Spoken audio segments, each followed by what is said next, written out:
네, 여러분들 안녕하세요. 오늘 벌써 검찰 알바 4번째 시간입니다. 최강욱 변호사님 안녕하세요. 네, 안녕하세요. 네. 안녕하세요. 김남국 변호사님 안녕하세요. 네, 안녕하세요. 낮에 하는 건 처음인 것 같습니다. 네, 그러니까요. 낮에 뵈니까 더 반가운 것 같습니다. 햇빛에 보니까 그래서 이제 뭐 여러 가지 스케줄들이 이제 출장도 있고 좀 그래서 오늘 낮에 하고요. 그리고 이제 금요일 날 저녁 때 한 2회분 정도를 그때는 라이브하고 녹화하고 해서 여러분들한테 일주일도 쉬지 않고 여름 휴가 때도 검찰 알바를 일주일에 한 번씩은 계속 들으실 수 있게끔 그렇게 하겠습니다. 오늘 제목은 뭔가요? 예, 검찰은 어떻게 일하나 뭐 이렇게 잡아봤는데요. 지난 시간에 그 파견 얘기를 좀 말씀을 드리다가 제가 잡설을 많이 풀어놓는 바람에 다 말씀을 못 드리고 넘어간 점에서 좀 말씀을 드리고, 그 다음에 이제 검찰청이라는 게 하나의 건물로 있는데 지난 시간 마지막에 제가 그거는 왜 항상 법원이랑 같이 있을까를 마지막 질문으로 드렸었는데, 그러면 그 건물, 사각진 그 건물 안에서는 어떤 사람들이 어떻게 모여서 무슨 일을 하는가, 이런 말씀을 좀 드리겠습니다. 이제 지난번에 방송 상태가 좀 안 좋다는 얘기들이 많으셨습니다. 제가 그래서 여기가 와이파이를 갖고 이제 잡아서 일을 해야 되기 때문에 그렇다고 말씀드렸고, 마이크에 문제들이 있다는 얘기들도 또 많이 하셨습니다. 그래서 우리가 계속 노력은 하고 있지만 우리가 방송 장비라든지 이런 게 전문가가 아니라서 좀 어려운 부분이 있는 것은 양해해 주시고요. 여러분들 우리가 정치 알바에 올린 그 컨텐츠를 보면 아셨겠지만 거기서는 여기 비디오 찍은 것을 편집해서 올리기 때문에 상태가 굉장히 좋습니다. 그런데 오늘 페이스북 라이브는 이제 상태에 문제가 이제 좀 있을 텐데 하나하나씩 좀 고쳐가면서 좀 나아지도록 노력을 하고 있습니다. 그래서 조금 불편하시더라도 참아주시고요. 그리고 저보고 왜 앉아있지 않고 왔다 갔다 하면서 있느냐, 왜 말을 끊느냐, 뭐 이렇게 하는데 좀 너무 말씀 빠르고 길게 가면 여러분들이 힘드실까봐 제가 그랬는데 또 야단치시니까 저 안 끊겠습니다, 오늘은. 그리고 오늘 왔다 갔다 안 하고 제가 1시간 20분 정도 끝까지 앉아서 보겠습니다. 예, 의원님 바쁘신데 감사합니다. 또 야단 맞은 거 없으세요? 김남국 변호사님은 또 뭐 춤이라도 춰라 이제 그 얘기 안 나와요? 네, 이번에는 그런 이야기 없어서 참 다행입니다. 아니, 참, 저기가 누가 알려주시던데, 지난번인가 지지난번에 제가 5.16 쿠데타라고 안 하고 5.16 혁명이라 그랬대요. 댓글에, 네. 말하다 보니까 좀 실수를 한 것 같은데, 설마 제가 그걸 혁명이라고 생각하겠습니까? 감사합니다, 지적해 주셔서. 예. 네, 그래서 이제 본격적으로 시작하겠습니다. 김남국 변호사님께서 이제 질문을 주십시오. 오늘은 이제 지난번에 조금 다루지 못한 파견 검사 문제 뒷부분을 조금 다뤄봐야 될 것 같은데요. 검사들이 이제 법무부에 파견된다라는 이야기는 저희가 들었는데, 법무부 말고도 검사의 파견 현황을 보니까 2009년도부터 거의 68개 기관에 파견이 되어 있다라고 지금 되어 있어요. 사실 이제 박근혜 정부에서 법무부하고 법무부 외의 어떤 기관에 파견하는 것을 금지하겠다라고 이야기했음에도 불구하고 지금 이런 어떤 문제가 발생하고 있는데, 일단은 이 변호사님께 이 검사의 법무부 말고 그 외에 도대체 검사가 도대체 다른 기관에 왜 가는지, 그리고 이 나가는 것이 어떤 문제가 있는지 이 부분부터 먼저 짚고 넘어가야 될 것 같습니다. 우선 이제 파견도 같은 파견이 아니다라는 것부터 먼저 좀 짚고 넘어가겠습니다. 그러니까 검사가 파견을 꼭 나가야 되는 경우가 있긴 합니다. 예를 들면 과거 참여정부 때 의문사 진상규명위원회 이런 것들 만들어가지고 과거사를 정리하는 작업을 했잖아요. 그때 보면은 그 수사기록이나 재판기록 같은 거를 검토해서 또 관련된 분들을 다시 찾아가가지고 조사하고 하는 일이 있었기 때문에 그거는 나름 업무 관련성이 있어서 이제 검사들이 좀 필요했습니다. 근데 문제는 그런데 파견 나간 검사들은 본인도 가는 걸 별로 안 좋아하고, 쉽게 말해서 영양가 없는 파견이죠. 이제 그런 파견들은 굳이 우리가 얘기하지 않아도 금방 없어집니다. 근데 문제는 권력기관 내지는 어떤 돈이 되는 힘이 있는 기관에 나가가지고 검찰의 영향력을 넓히고 또 그 기관들하고 주고받고 하면서 소통하면서 일종의 카르텔을 형성하는, 이것이 이제 문제죠. 제일 대표적으로 아실 수 있는 게 청와대에 파견 가는 문제입니다. 이거는 이제 이번 정부 들어서 법을 개정하면서 다 끊어지기는 했는데요. 청와대에 파견 가가지고 검사가 법무부만 장악하는 게 아니라 법무부를 사실상 지휘했던 민정수석실을 또 완전히 장악했지 않습니까? 네. 민정수석부터 검사 출신, 그 밑에 있는 민정비서관, 사정비서관, 공직기강 비서관 이런 게 다 검사 출신, 그 밑에 행정관들도 또 다 검사 이렇게 다 가가지고 있으니까 무슨 일이 생기면 국민적인 시각에서 원래 청와대가 해야 할 일은 국민적인 시각에서 정의의 원칙에 민주주의의 원리에 뭐가 맞는지 안 맞는지를 확인을 해서 법무부를 통해서 검찰이 나쁜 짓을 못하도록 국민을 대신해서 지휘하고 감시해야 되는 것인데 오히려 청와대가 앞장서서 나쁜 짓을 하고 그 나쁜 짓이 시민들의 고발이나 이런 것들을 통해서 수사기관에서 다루게 되면 그 청와대가 법무부를 통해서 또 혹은 직접적으로 수사를 조종하고 또 수사의 결론을 미리 대통령한테 워딩을 써줘가지고 먼저 딱 규정을 해놓고 시작하잖아요. 이거는 국기문란 사건이다. 예를 들면 십상시 문건 같은 것도 그런 식으로 해가지고 수사의 틀 자체를 완전히 그냥 딱 한정지어가지고 자기들을 보호하는 뭐 이런 일로 벌어지다 보니 이제 최동욱 그 검찰총장 낙마시키는 과정에서도 나중에 확인을 해보니까 청와대 민정수석실에서 수석부터 움직인 흔적이 있고 그 다음에 난데없이 청와대 총무비서관실 행정관이 또 움직였어요. 그리고 국정원이 또 움직이고. 그래가지고 서초구청에 가가지고 그 무슨 호적이나 주민등록등본을 확인하고 이런 과정들이 있었거든요. 그런 것들이, 법치 행정 내지는 법치주의가 이루어지도록 제일 앞장서서 감시해야 될 책임을 가진 기관에 검사들이 들어가가지고 오히려 그런 법치주의가 무너지도록 하는 수사를 하는데 그 다음에 정권의 눈치를 보도록 하는 수사에 기여하고요. 그 다음에 또 하나는 결정적으로 이제 검사의 인사에다 관여를 해가지고 말 잘 듣는 검사한테만 좋은 자리를 주는 힘 있는 자리에 가 있으니까 네. 일이 가능한 거죠. 네, 이런 식으로 이제 만들어 버렸고요. 그래서 이제 청와대 파견 검사 문제가 제일 심각해서 그건 이제 없어져야 될 문제고요. 언제부터 청와대 검사들이 파견되기 시작했습니까? 그것도 제가 그 정확히 확인 안 해봤습니다만 박정희 때부터인 것 같습니다. 네. 지금 쭉 역사를 보니까요. 박정희 때부터 청와대 검사가 파견돼가지고 끊임없이 이 문제가 지적이 됐습니다. 그래가지고 1994년도에 그 검사의 파견 문제를 지적해가지고 검찰청법이 바뀌었는데 편법으로 검사가 본인의 그 직을 사직하고 청와대에 파견 갔다가 다시 이 검사를 재임용하는 방법으로 사실상 94년도부터 그러니까 94년도부터 청와대에 검사가 파견되는 거를 막아야 된다라고 얘기가 나왔는데도 불구하고 이 법을 우회해가지고 편법으로 그렇게 해서 계속해서 지금 청와대에 파견이 있었어요. 그런데 박정희 대통령이 굳이 검사들을 청와대에 많이 그렇게 이렇게 등용을 한 이유가 뭐가 있을까요? 예, 첫 시간에 말씀을 드렸었는데 우선 좀 먼저 말씀을 드리자면 박정희 때는 검사뿐만 아니라 판사도 파견이 됐어요. 청와대. 그래가지고 예전에 저기 대법관 하신 양창수 대법관님 계시잖아요. 네. 저희 학교 다닐 때 이제 젊은 교수님이었는데 그 양반이 사법시험 성적, 연수원 성적이 되게 좋았던 분이거든요. 근데 그 청와대 파견 나갔다 오신 그 경력을 굉장히 자랑스럽게 얘기하시더라고요. 그래서 제가 그때 어린 마음에 판사가 청와대 가서 일한 게 저게 자랑할 일인가? 이런 생각을 했던 기억이 있어요. 그러니까 당시에 그 박정희 정권은 쿠데타 이후에 정통성이 없는 정권에다가 합법성이라는 외피를 씌우기 위해서 법률가들이 필요했고 그거를 해주는 작업을 하는 사람으로서 당시에는 변호사 숫자 법조인이 많지 않았잖아요. 그러니까 검사 판사를 뽑아다가 그냥 법무 참모의 개념으로 그냥 운용을 한 거고요. 그리고 또 하나의 효과는 그렇게 해서 권력에 잘 보이는 사람들이 출세하는 통로를 패스트 트랙을 하나 만들어주고 청와대 온 사람들이 빨리 승진하는 그래서 이제 김기춘 같은 사람이 대표적인 예가 되는 거고요. 그리고 그런 것들을 통해서 또 외부적으로 자 이게 판사나 검사들도 결국 다 군인 밑에서 군인 지시받아서 일하는 사람들이다. 이런 이미지를 확고하게 딱 박아버리고 여러 가지 효과가 있었죠. 그러면은 검사들이 가장 믿을만하고 자기들이 이 사람들을 함께 일하기에 가장 좋은 사람이라는 그런 근거는 뭘까요? 공부 잘한 사람들이야? 말 잘 듣는 사람들이야? 뭐예요 도대체? 그렇죠. 그런 어떤 욕망하고 그러니까 이제 권력자가 던져줄 수 있는 당근 그거를 가장 확실하게 물고 그거를 활용할 줄 아는 사람이 누군지 이것들을 본 것 같아요. 그러니까 이제 박정희 씨가 권력의 촉수가 상당히 발달한 사람이라고 하잖아요. 그 감각이. 그러니까 이제 여기서 그 에피소드를 하나 말씀드리고 싶은데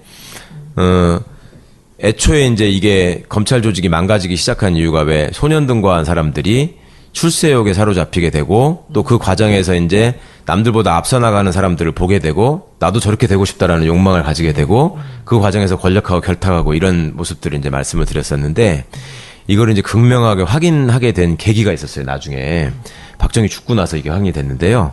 저도 어떤 기자분한테 들은 얘기인데 박정희 죽고 나서 전두환이 이제 그걸 잡게 되잖아요. 근데 이 사실은 언제 밝혀진 얘기냐면 나중에 또 김영삼 정권 때 전두환이 수사를 받을 때, 예, 그때 이제 비로소 확인이 된 얘기인데, 그때 이제 그 전두환을 수사하던 수사팀에 그 제일 수석 검사가 최동욱 검사, 예, 그 다음에 막내 검사가 임수빈 검사, 그 비리 수첩 사건으로 못하겠다고 관두고 나온 그렇게 있었답니다. 근데 그때 수사를 하는데 그 무슨 얘기를 하냐면요. 전두환 씨 밑에서 그 각종 잔심부름을 하는 그 버틀러, 집사 역할을 하던 군인, 준위가 한 명 이제 와서 조사를 받은 거예요. 근데 이 사람이 굉장히 뻣뻣하고 건방진 자세로 조사를 받더라는 거야. 그러면서 이 사람이 뭐라 그러냐면 애초에 전두환 장군이 그 사람 표현으로 전두환 장군이 12.12 거사를 성공시키고 나서 뭐를 제일 불안해했는 줄 아느냐? 어?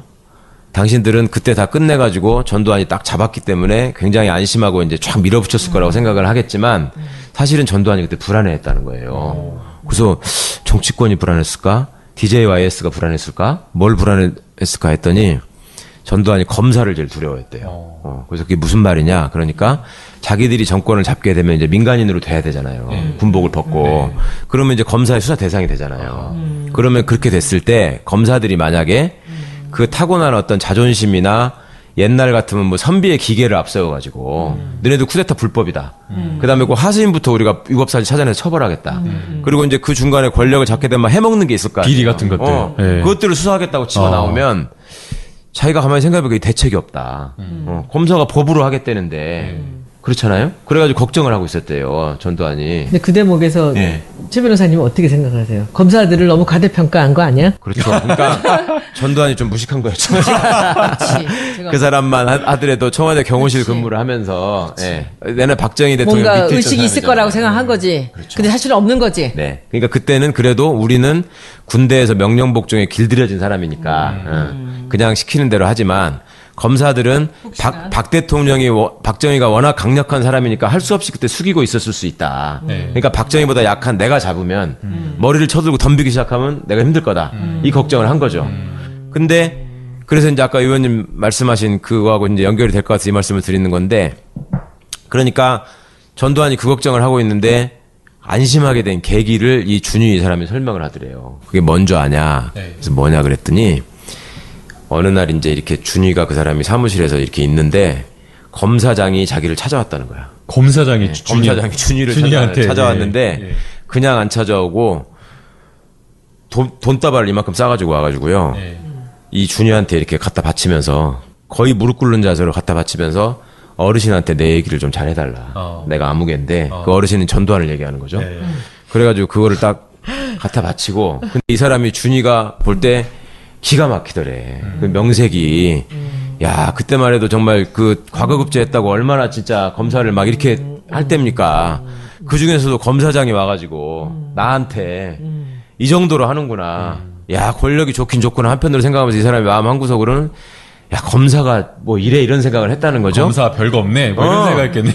그 이 사람이 이제 그것도 기가 막혔는데 이 검사장이 이제 방을 이렇게 나가는데 잘 부탁드리겠습니다 하고 나가는데 또 그 부장검사 한 놈이 부탁을 또 온 거야. 그 둘이 마주친 거예요. 아이고. 진짜 민망한 상황이. 근데 그 군인 앞에서. 근데 거기서 둘이 서로 고개를 탁 돌리면서 외면을 하더라는 거예요. 모르는 척 하면서. 그러니까 자기는 그런 상황이 되면, 예를 들어서 군인 같으면 그런 상황이 되면 별단 사람이 한 뭐 소령이나 중령쯤을 만난 건데, 그럼 그런 상황에서 군인 같으면 예를 들어서 헛 위세라도 잡는다는 거야. 야, 너 웬일이야? 뭐 이렇게 하고 나갈 텐데 이렇게 탁 하고 가는 걸 보고 아, 저것들은 군인만큼의 자존심도 없구나 이런 생각을 했다는 거예요, 그 사람이. 그래가지고 참 진짜 슬픈 얘기인데, 그래서 이제 그 돈을 가져온 거 이렇게 해갖고 이제 전두환한테 보고를 했다는 거예요. 무슨 검사장이 와가지고 저한테 이만큼을 놓고 갔습니다. 그랬더니 전두환이가 그때 딱 얼굴이 환해지더니 딱 무릎을 치면서 야, 끝났다 이제. 이제 내가 잡았다. 걱정할 게 없다. 이렇게 얘기를 했다는 거예요. 아, 이런 얘기 이렇게 오픈해도 되나? 근데 아, 서글프네요. 당시에 그 수사를 하면서 그 얘기를 들었던 검사들이 정말 창피했다. 내가 이런 조직에서 내가 몸을 담고 있는 사람이구나. 그래서 나름 그때는 그때 당시에는 이제 전두환 노태우의 쿠데타를 일종의 이제 적폐청산을 하는 과정이 있었잖아요. 50청산. 이걸 정말 내가 사명감을 가지고 열심히 해야 되겠다. 그래서 자기는 그때는 열심히 했대요. 지나가서 보니까 또 도로 망가지더라, 조직이. 이제 이런 생각을 했다는 건데, 그러니까 그만큼 이런 그 과도한 대우를 받으면서 출소욕에 불타는 사람들에게 박정희 같은 권력자의 입장에서는 예를 들어서 공무원들 같으면 최소한 50세 가까이 돼야지 장관이 되는데 이 사람들은 40대 초반에 그런 비슷한 위치에 가게 만들어줘 버리는 거예요. 검찰총장 같은 걸 시키면은 자연스럽게 장관급이 되잖아요. 그럼 그렇게 하면은 상대적으로 출세도 빠른 거잖아요, 이 사람들이. 그렇죠. 예. 시작도 빠르고 출세도 빠르고 그다음에 40대 중반 정도에 나와가지고 할 게 또 많잖아요. 그 다음부터 계속 국회의원하고 어디 가서 공기업 사장하고 대사도 나가고 수두룩해요, 그런 사람들이. 그 대표적인 사람이 김기춘이고. 그러니까 40대부터 지금 70대 후반이 되도록 계속 먹은 거지. 계속 해먹는 거예요. 그러니까 권력자 입장에서는 얘네들이 나름 공부를 하고 그런 학벌이나 이런 거에 대한 자부심과 자존심으로 머리를 쳐들고 뻣뻣하게 나오면은 내가 걱정인데 요렇게 당근을 가지고 컨트롤을 해보니 다루기 쉬운 거지. 더 쉽게 다룰 수 있구나. 더 쉽게 무너지는구나. 이걸 체감을 한 거지. 참 슬픈 일이죠. 그러니까 권력을 소위 말해서 자리 가지고 그냥 컨트롤 해버린 거네요. 그렇죠. 예.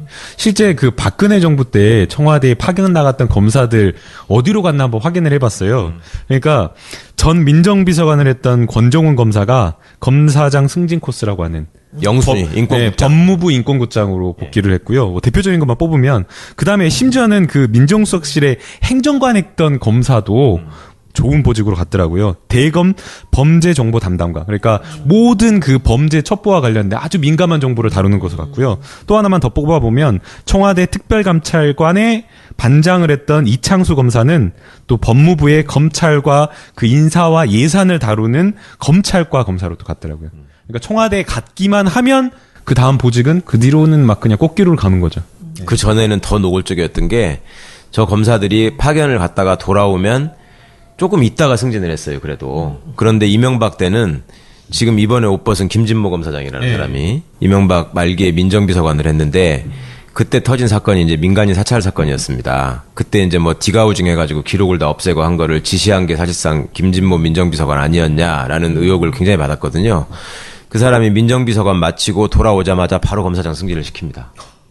그런 적이 없었거든요. 그러니까 법적으로는 검사도 아니었던 사람이에요. 그죠? 그 나갈 때는 그 청와대 파견 나갈 때는 그때도 형식적으로 사표를 내고 갔으니까. 근데 검사도 아닌 사람을 검사로 재임용하는 거잖아요. 네. 재임용을 하면서 바로 검사장을 시킨 거야. 그러니까요. 이런 경우가 어딨냐고. 그러면 그걸 보는 사람들은 야 저거다. 그런데 제가 듣기로는 이제 연수원 성적이 제일 좋은 사람들이 판사가 되고 이제 네네. 그 다음번이 이제 검사가 된다 그러는데 이런 식으로 검사들이 출세를 하고 좋은 자리로 짧은 시간에 갈 수 있는 이런 기회들이 많이 생기면 많은 사람들이 검사가 되기를 원하진 않았을까요? 예, 그게 이제 저희 학교 다닐 때부터 물론 이제 그때는 고시 공부하는 거를 좀 부끄럽게 생각하는 시대였으니까 80년대. 근데 나중에라도 너는 검사를 할래, 판사를 할래, 뭐 변호사를 할래 이렇게 하면은 대부분 이제 판사를 선호하는 경우가 많죠. 왜냐하면 그 성적이나 학벌에 집착하는 부류들이기 때문에 의원님 말씀처럼 판사가 조금 더 성적이 좋다라는 거에 대한 인식 때문에 그런 걸 하고 싶어 하죠. 외국에 연수를 가더라도 가능하면 하버드를 가고 싶어 하듯이 뭐 이런 게 있는데 그거 말고도 그때는 이제 군부 독재를 저희는 겪었잖아요, 대학교 다닐 때. 그리고 이제 그때 당시에는 신문에 늘 나오는 사람들이 공안검사들이었어요. 지금은 공안검사가 누군지 사람들이 사실은 평검사들은 잘 모르는데 그때 공안검사들은 뭐 김원치, 황교안, 고영주, 그 최환 뭐 유명한 사람들이 있어요. 맨날 신문에 나오니까. 지금도 유명한 사람들. 맨날 신문에 나오니까. 근데 그런 사람들을 보면서 이제 학창 생활을 하고 어쨌거나 그 길로 갈 수 있는 걸 택하니까 가능하면 검사로 가는 거는 권력에 부역하는 길이다 생각해서 좀 부끄럽게 생각하는 면이 있고 한편은 그다음에 또 한편은 우리 우병우 선생처럼 어릴 때부터 어떻게든 내가 출세해가지고 집안을 일으키고 세상에 복수하겠다 이런 생각을 가진 사람들은 이제 검사가 더 빠른 통로라고 생각을 해서 판사를 지원해도 갈 수 있는 성적인데도 불구하고 검찰을 지원하고 그런 사람들은 또 검찰을 가서 있으면 꼭 어디 가가지고 나는 법원도 갈 수 있었다. 뭐 이런 얘기를 얘기한다 그랬잖아요. 네. 그렇게 살고. 그리고 또 상대적으로, 검사가 직접 갖고 있는 권한은 사실은 판사보다 훨씬 크죠. 전에 왜 제가 재벌들이 사위를 얻을 때 판사보다 검사를 선호한 이유가 판사는 누가 상을 차려놔야지만 자기 일이 생기는 건데 검사는 지가 직접 상을 차릴 수 있는 사람이고 상을 엎어버릴 수 있는 사람이니까 뭐를 아는 사람의 입장에서 볼 때는 검사가 훨씬 유용하다. 예. 그러니까 그런 것들을 어떻게 보면 이제 먼저 영악해가지고 세상을 아는 사람들은 검사를 선호하는 경우가 있었고요.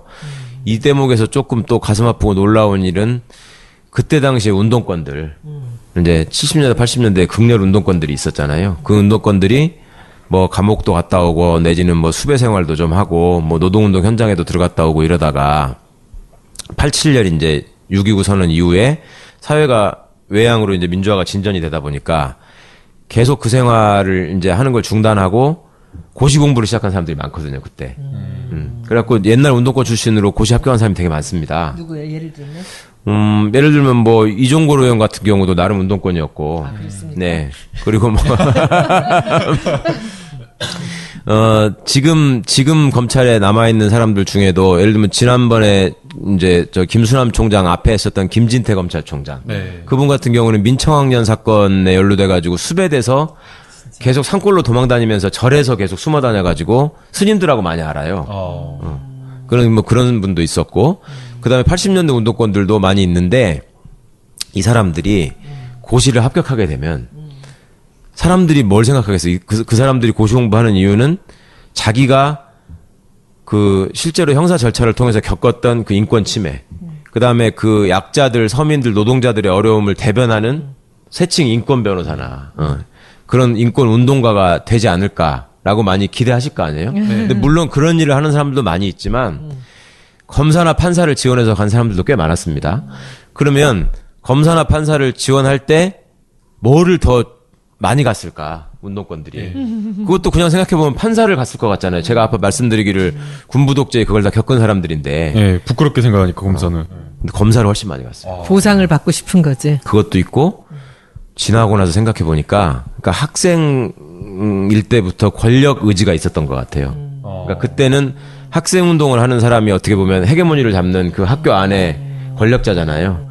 그러니까 이제 그게 사라지니까 다시 또 이제 권력기관. 거기서 나온 얘기가 그런 얘기 아닌가? 운동권이 제도권이 되면 더 무섭다는 거예요. 실제로 그렇습니다. 그리고 그 운동권 출신 검사들이 검찰 안에서 그 검찰의 기득권을 수호하는 다 천병이 돼 있습니다. 저는 그거를 보면서 참 많이 놀래고 많이 슬펐어요. 예전에 저 학교 들어가면은 1학년 들어가면은 과거에 이제 선배들이 이렇게 그 세미나 하자고 해가지고 이제 서클 만들어서 지하 서클이죠. 비밀 서클에서 이제 그 학습시키고 소위 이념서적 갖다가 학습시키고 뭐 이럴 때 저를 데리고 다니면서 이제 너는 이 책을 봐야 된다라고 하고 공산주의의 반대말이 뭔지 아냐. 그러면 그때까지 배운 저걸로 국민윤리 시간에 배운 대로 민주주의 아니에요? 그러면 아니다. 공산주의의 반대말은 자본주의다. 맞잖아. 네. 민주주의의 반대말은 독재다. 근데 네가 잘못 배운 우리 교육이 이렇게 잘못된 거다. 네. 그러니까 그걸 알려면 이런 책을 읽어야 된다. 이러면서 이제 뭐 철학 에세이네 뭐 이걸 그 쭉 읽으라고 하는 건데 그때 나를 그렇게 학습시켰던 사람, 나한테 공산주의를 처음 알려준 사람, 네. 아주 잘 나가는 검사가 됐어요. 누군가요? 지는 알아. 그게 누군지. 그래서 그리고 지금 예를 들어서 뭐 검찰 내부에서 참여정부 때도 그 뭐 검사와의 대화에 나와가지고 뭐 대통령을 상대로 깐죽거렸다거나 그다음에 돌아가가지고 뭐 그 검찰 개혁에 저항하는 역할을 맡았던 거기도 상당수 운동권 출신 검사들이 있고 지금 이번에 이제 뭐 그 권력에 빌붙었다고 지목받는 검사 중에도 운동권 출신 검사가 있고 이거 참 슬픈 일이에요. 그래서 의원님, 제가 그 여쭤보고 싶은 게 하나 있어요. 우병우의 아주 긍정적인 업적이 하나 있는데 혹시 아시나요? 있어요? 예. 모르지, 저희 저는. 지금 이야기 나누는 주제하고 관련이 있습니다.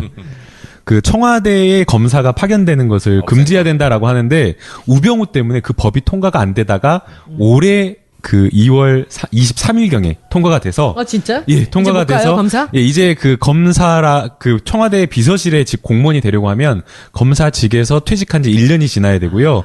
그 다음에 이제 또 대통령 비서실에서 근무한 다음에 바로 또 검사 재임용이 안 되고 2년이 지나야지 이제 가능하도록 되어 있어요. 그게 우병우 때문에 그렇죠. 이게 바로 우병우의 큰 업적이라고 볼 수 있는데요. 그 법을 우병우법이라고 이름 붙였나? 예, 맞습니다. 우병우법으로. 진짜? 네네네. 그렇구나. 이게 통과가 지금까지 안 됐어요. 있었거든요. 94년도부터.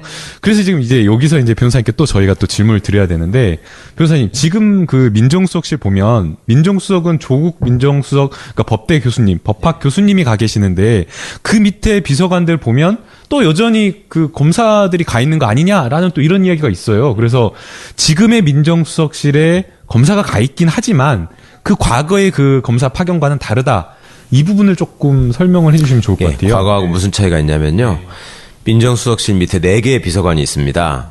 민정비서관, 공직기강 비서관, 반부패 비서관, 법무비서관 이렇게 4개의 비서관이 있는데 그전에는 뭐 반부패 비서관을 사정비서관이라고 부를 때도 있었고 또 뭐 민정 2비서관 이렇게 부를 때도 있었고 정권마다 조금씩 다르긴 한데요. 그때는 민정수석의 주축을 차지하는 게 다 검찰 출신입니다. 그러니까 검찰 수사관도 행정관으로 파견을 나가고 평검사들도 파견을 나가고 부장검사가 가가지고 비서관을 하고 그러니까 민정수석실에 민정비서관, 사정비서관, 공직기강비서관은 최소한 검사가 하고 법무비서관 정도를 변호사가 하거나, 그러니까 검사 출신 변호사가 하거나 판사 출신 변호사가 하거나 그러다가 또 검사가 하고 뭐 이런 식으로 됐었거든요.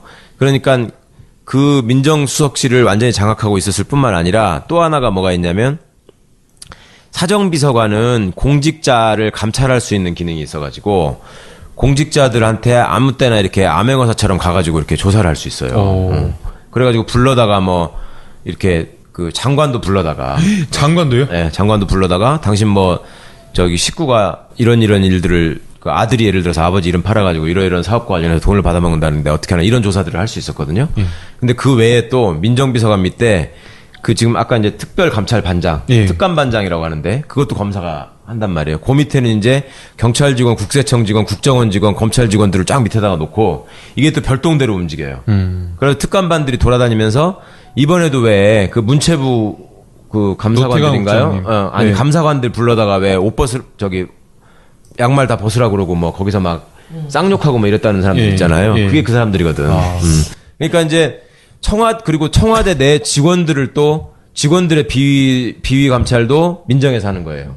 그러니까 검사들이 사실상 청와대도 장악을 한 거야. 거기 가가지고 청와대 직원들도 민정실 직원들의 눈치를 봤어야 됐고 그러니까 그런 상황인데 지금 김 변호사님이 잘 소개해 주신 것처럼 그 법이 다행히 이제 직전에 통과가 되는 바람에 지금은 현직 검사는 한 명도 가 있는 사람이 없고요. 검사 출신으로 행정관 하나, 그 다음에 비서관 하나가 있죠. 그게 이제 윤석열 검사랑 같이 국정원 댓글 사건의 저기 수사를 담당했다가 관두고 나온 박형철 검사, 부장검사가 이제 변호사를 하고 있었는데 거기가 반부패 비서관이 됐고, 그 다음에 이제 조금 무리를 일으켰던 이인걸 변호사, 공안검사 출신이고 뭐 조금 안 좋은 사건들을 맡았다. 그랬더니 이제 이인걸 변호사 2사람만 딱 가 있는데 이게 이제 검사들이 가지고 있는 나름의 전문성이라고 하는 거는 조사는 잘하죠.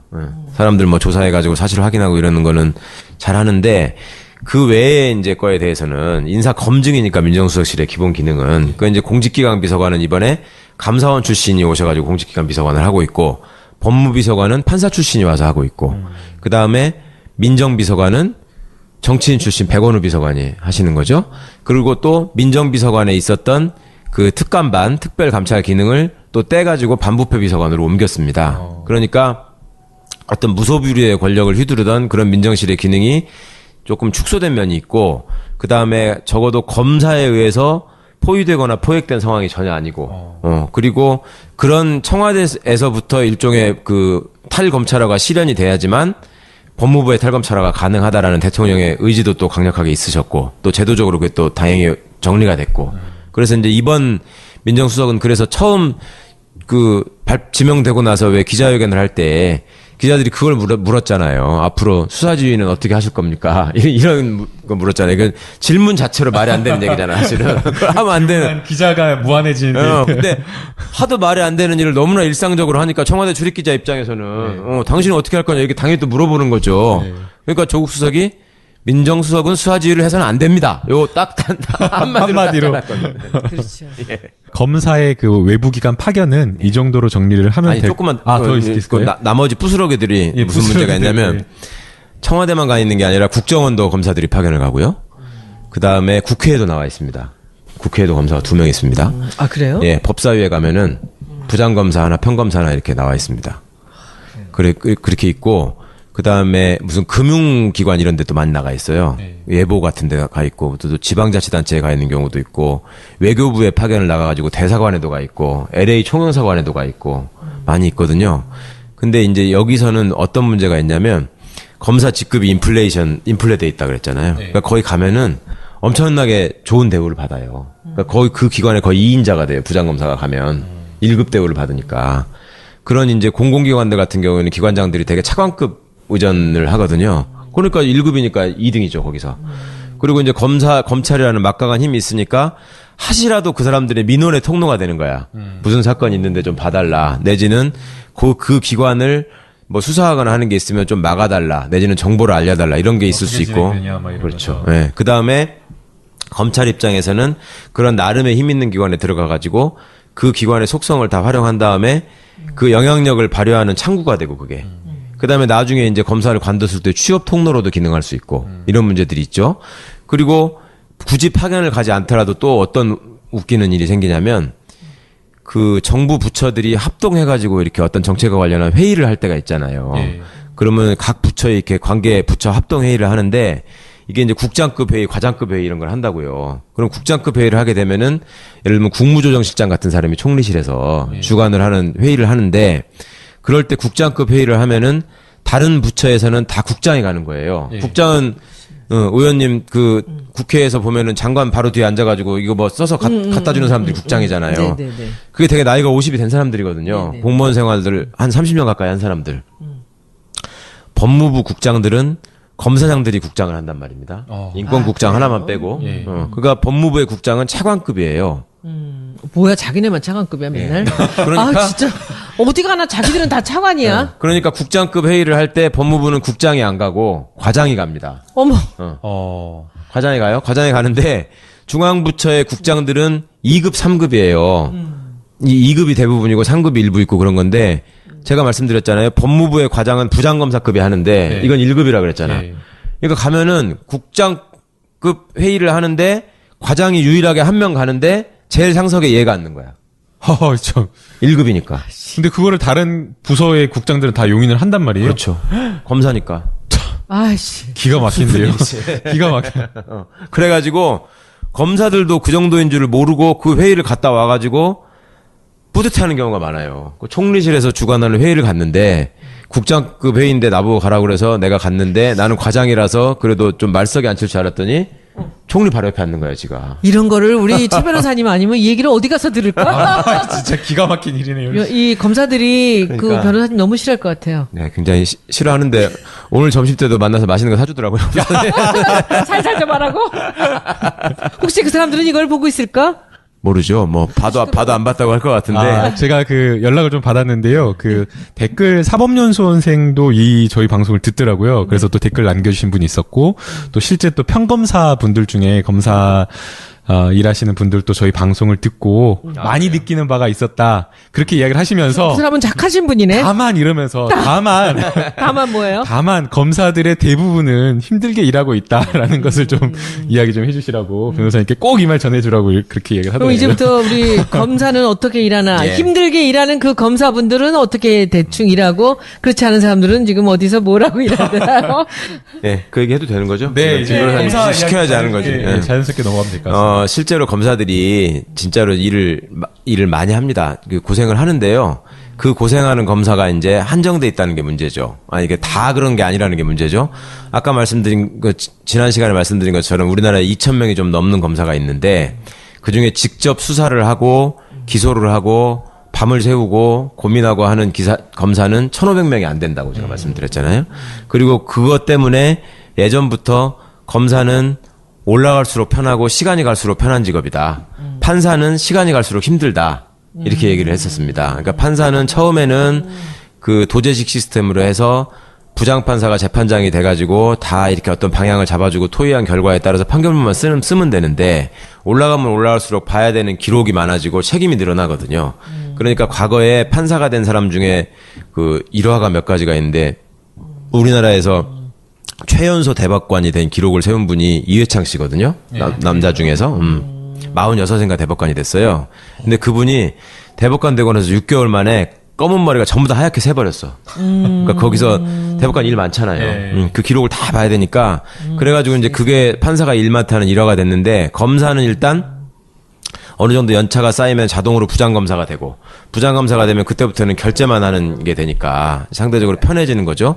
그러니까 평검사 시절이 이제 가장 힘들고 지난번에 왜 이제 그 안타깝게 자살한 우리 남부지검 김검사 사례를 보더라도 그 친구가 이제 그런 업무 부담을 얘기했잖아요. 계속 봐도 캐비넷에는 사건이 쌓여가고 아무리 열심히 일해도 줄어들지 않고 이런 것들이 있는데 우리나라가 세계적으로 고소 사건 숫자가 제일 많은 나라라고 하잖아요. 고소로 가는 사건이 많고, 예. 그 다음에 또 경찰들이 또 해가지고 이제 송치해 오는 사건이 있고, 그러니까 검사들은 초임은 다 형사부 검사를 합니다. 맨 처음에는 형사부 검사라고 하는 거는 첫 시간에도 말씀드렸지만 경찰에서 그 해온 수사를 송치 받아가지고 결정을 하거나 약간의 보강 수사를 해가지고 아니면은 경찰을 상대로 수사 지휘를 하는 검사. 그러니까 일선 경찰서들을 상대하는 검사가 이제 형사부 검사인데 그 막내 검사들이 이제 형사부 검사를 하고 있고 또 형사부의 고참 검사들은 어떻게 보면 검찰 내에서는 잘 나가지 못하는 검사. 그러니까 똑같은 중앙지검 부장검사라도 형사부 부장검사 중에서 이제 이거를 한직이라고 받아들이는 사람이 있고 형사부 부장검사 중에도 또 잘 나가는 자리가 있고 뭐 이렇긴 한데요. 어쨌거나 검찰 사건의 기본은 형사부인데 형사부에 있는 검사들은 실제로 사건도 많고 정말 사건하고 씨름하고 피의자 참고인하고 씨름하고 하면서 진짜 고생들을 합니다. 정말 개고생을 하는데 그 과정에서 이제 수사 능력을 어느 정도 기르게 되고 그 다음에 자기 근무지를 이제 한두 번 정도 옮기게 되면 거기서 수사 능력을 평가를 받아서 한 두 번째 임지까지 간 다음에 능력을 인정받으면 검사는 세 번째 임지가 중요하다. 그래서 세 번째에 서울중앙지검을 들어가면 이 사람은 검사로서의 장래가 어느 정도 열리는 거예요. 근데 검사 생활을 20년, 30년을 해도 서울중앙지검에서 한 번도 근무를 못하고 퇴직하는 검사들이 의외로 많아요. 그러니까 그런 검사들은 스스로도 굉장히 좀 자존심을 상해하고 자괴감에 빠지기도 하고 어떻게든 서울중앙지검에 들어가고 싶어서 줄을 찾아다니는 사람도 있고 신세한탄을 하는 사람도 있고 앉아가지고 아이고 내가 뭐 평준화된 이유지만 경기만 나왔어도 내가 중앙지검 갈 수 있었을 텐데. 그리고 심지어 예전에는 어떤 일이 있었냐면 군사 독재 시절에는 그게 이제 쉽게 말해서 TK 정권이었잖아요. 박정희, 전두환, 노태우까지. 그때는 TK 출신 검사는 서울중앙지검으로 무조건 가는 거야 그냥. 무조건 가는 거야. 진짜 그래요? 예, 진짜로 그랬고요. 그 다음에 같은 경상도라도 부산 경남 출신의 PK 검사는 그때 당시에는 검찰이 이렇게 직책에다가 1, 2, 3, 4를 많이 붙였습니다. 그래서 1호 검사, 2호 검사, 3호 검사 이런 식으로 부르고 그다음에 법무부 같은 데서도 지금은 검찰과장, 형사기획과장 뭐 이런 식으로 이름을 바꿨거든요. 근데 검찰 1과장, 검찰 2과장, 검찰 3과장 이런 식으로 해요. 그게 서열이에요 또. 그런데 검사가 기수를 되게 중요시한다 그랬잖아요. 네. 군인처럼. 근데 검찰 1과장을 예를 들어서 연수원 10기가 검찰 1과장을 해. 네. 근데 검찰 2과장은 9기나 8기야. 황당하지 않아요? 예, 역전돼 버린 거죠. 검찰 1과장이 검찰 인사를 담당하는 핵심 과장이거든요. 검사들이 전체를 놓고서 가는 과장 중에 제일 우선적으로 가고 싶어하는 과장이 검찰 1과장이에요. 검찰 1과장은 TK가 하는 거예요, 반드시. 그러니까 이 사람은 기수가 낮은데 1과장이야. 검찰 2과장은 거기서 1년을 하고 나면은 검찰 1과장으로 갈 가능성이 있거나 아니면 지금으로 치면 중앙지검 특수부장 같은 거를 갈 가능성이 있는 사람이에요. 거기는 PK를 한 번씩 시켜줘. 근데 PK를 시켜주는 대신에 기수가 높은 사람이야. 그러니까 이거 TK가 당연히 한급발 높은 사람으로 치는 거죠. 그 반면에 이제 뭐 전라도네, 강원도네, 뭐 제주도네 이런 데는 진짜 장인이 무슨 뭐 대단한 뭐 전두환하고 가까운 사람이 아닌 바에는 거의 못 들어가는 거예요. 정말 영혼을 팔아가지고 불붙기 전에는. 아니 평준화가 된 다음에도 그래요? 네. 그 지역을 가지고 차별을 했다. 지역으로? 네. 지역을 가지고 차별을 해서 그때는 법원도 그랬어요. 법원을 형사지법하고 민사지법으로 고향 나눠가지고, 형사지법과 민사지법으로 나눠가지고 형사지방법원이 영장, 뭐 형사사건 이런 것들을 다 담당하는 법원이잖아요. 여기 가면 TK 일색이야. 그리고 가정법원에 가면 그렇게 전라도 사람들이 많아. 여자들이 많고. 이런 식으로. 그 다음에 형사지방법원에서 그 시국사건 영장 같은 걸 기각하거나 형 선고를 작게 하거나 하면은 가정법원으로 보내는 거지. 뽑아가지고. 이런 식으로 하는 거예요. 그런 식으로 인사권을 행사를 했는데, 어쨌거나 검사들은 이제 자기가 그 검찰에서 비전이 있는, 소위 잘 나가는 검사가 되기 위해서는 중앙지검에 근무를 해야 된다라는 그런 생각을 하면서 근무를 하게 됩니다. 자연스럽게 열심히 일을 하다 보면은 그걸 보게 돼요. 왜냐하면 같이 근무하던 고참 검사가 인사발령이 딱 나면은 한숨을 푹 쉬면서 낙담하는 검사가 있고, 만세를 부르면서 가는 검사가 있는 거지. 중앙지검에 평검사로 가도 고생하는 건 마찬가지거든. 정말 더 고생하죠. 그렇지만 거기를 가면 그래도 인정받았다. 앞으로 나한테 장래가 있다라는 생각을 하게 되는 것이고, 그게 아니면 이제 지방을 전전하는 검사, 내지는 지방에 갔다가 고검 갔다가 지방 갔다가 고검 갔다가 왔다 갔다 이런 검사가 되는 거예요. 그러니까 그것이 슬프게도 검찰 조직을 일부라도 아는 사람은 그 족보만 보면 이 사람이 어떤 사람인지 그냥 바로 신분이 구별이 돼.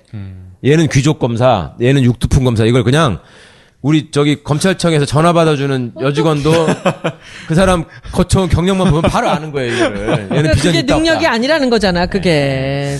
자기가 어느 줄을 타고 왔느냐는 거잖아요. 그렇죠. 그러니까 고향이 어디고. 능력으로 가는 사람이 하나도 없는 건 아니죠. 능력이 있어서 가는 경우도 있지만, 그런 사람 누가 있어요? 능력으로 간 사람? 아, 과거에는 이제 그런 고향, 연줄, 장인이 누구냐, 그 다음에 뭐 누구랑 같이 근무했었냐, 이런 걸로 가는 경우가 있으니까, 그래도 명색이 자기가 검사면 나름의 자부심이 있잖아요. 내가 그래도 실력에서는 누구한테도 뒤지지 않는다라는 자부심이 있고, 네. 그런 자부심 때문에 사실은 그런 하드잡을 견디는 거거든. 예. 그 밤중까지 막 그 말씨름하고 하는 것들을 견뎌가면서 이제 그걸 참아가는 건데, 그걸 다 참을 수 있는 유인이 뭐가 있냐면, 첫째는 검사로서 내가 국가에 기여하고 정의를 수호한다는 자부심이 당연히 젊은 검사들은 있죠.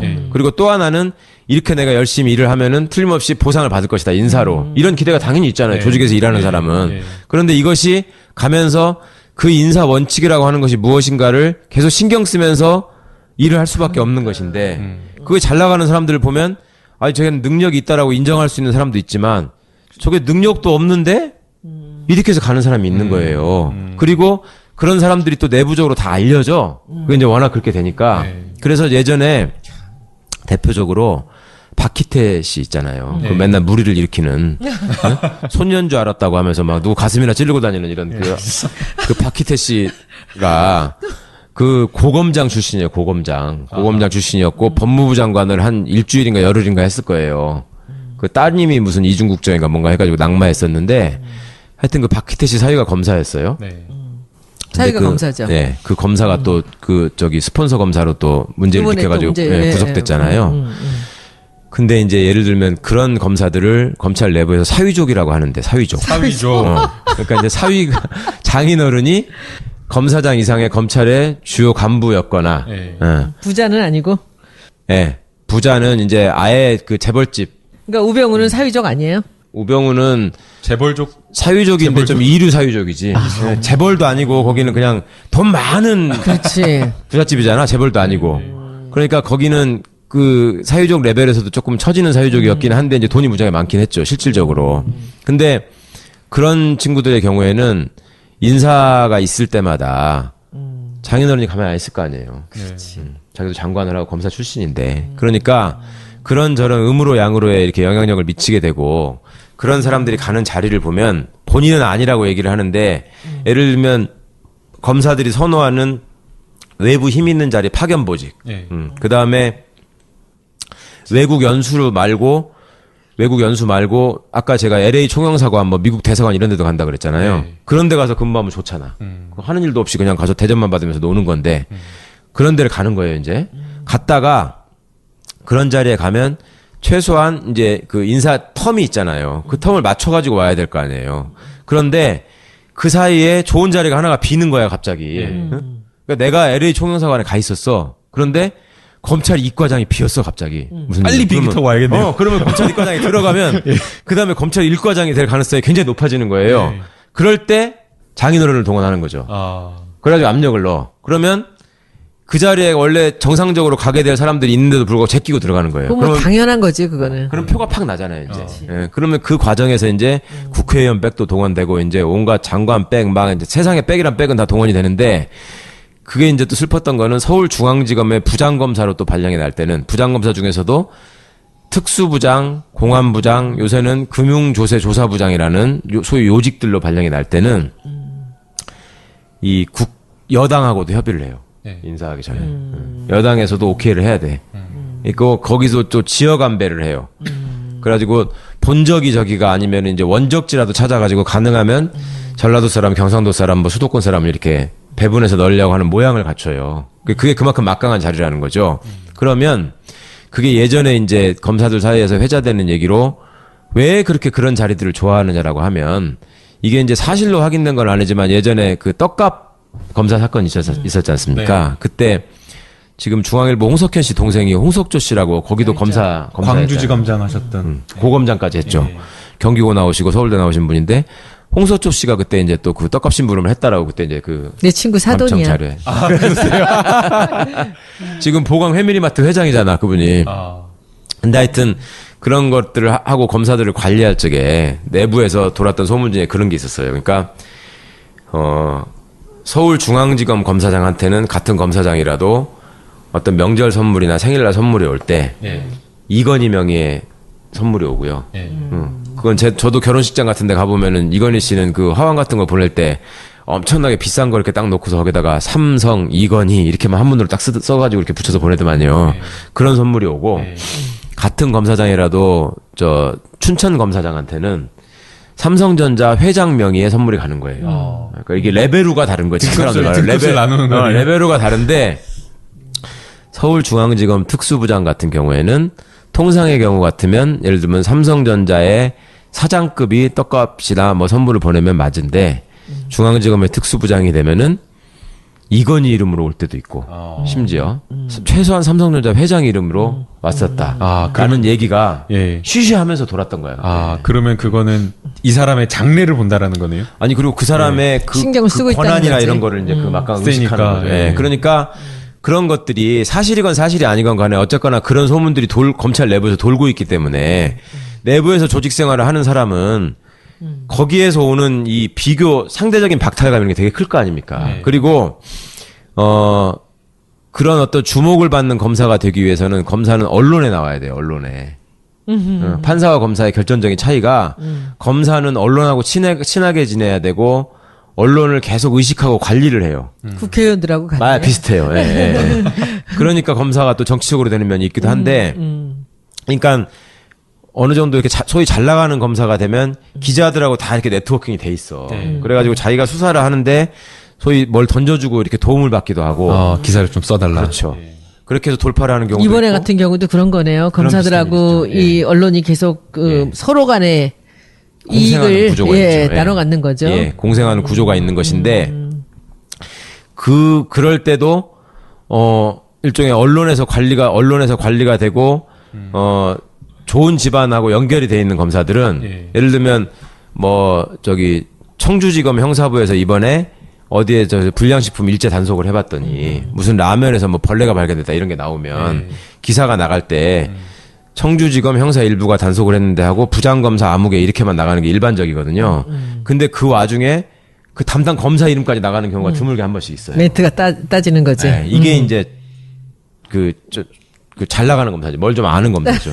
이제 이렇게 되는 거를 이슈해 봐야 되겠네. 보면은 요새는 이제 그런 것들이 좀 알려져가지고 많이 좀 없어지는 추세긴 한데 그런 것들이 생기고 그러니까 우병우 같은 경우에도 지방에 가서 지청 검사를 근무를 할 적에 자기가 거기 토호 세력을 하나 잡아가지고 수사를 해서 들어가니까 갑자기 자기가 좌천이 돼버리더라. 날아가 버리더라.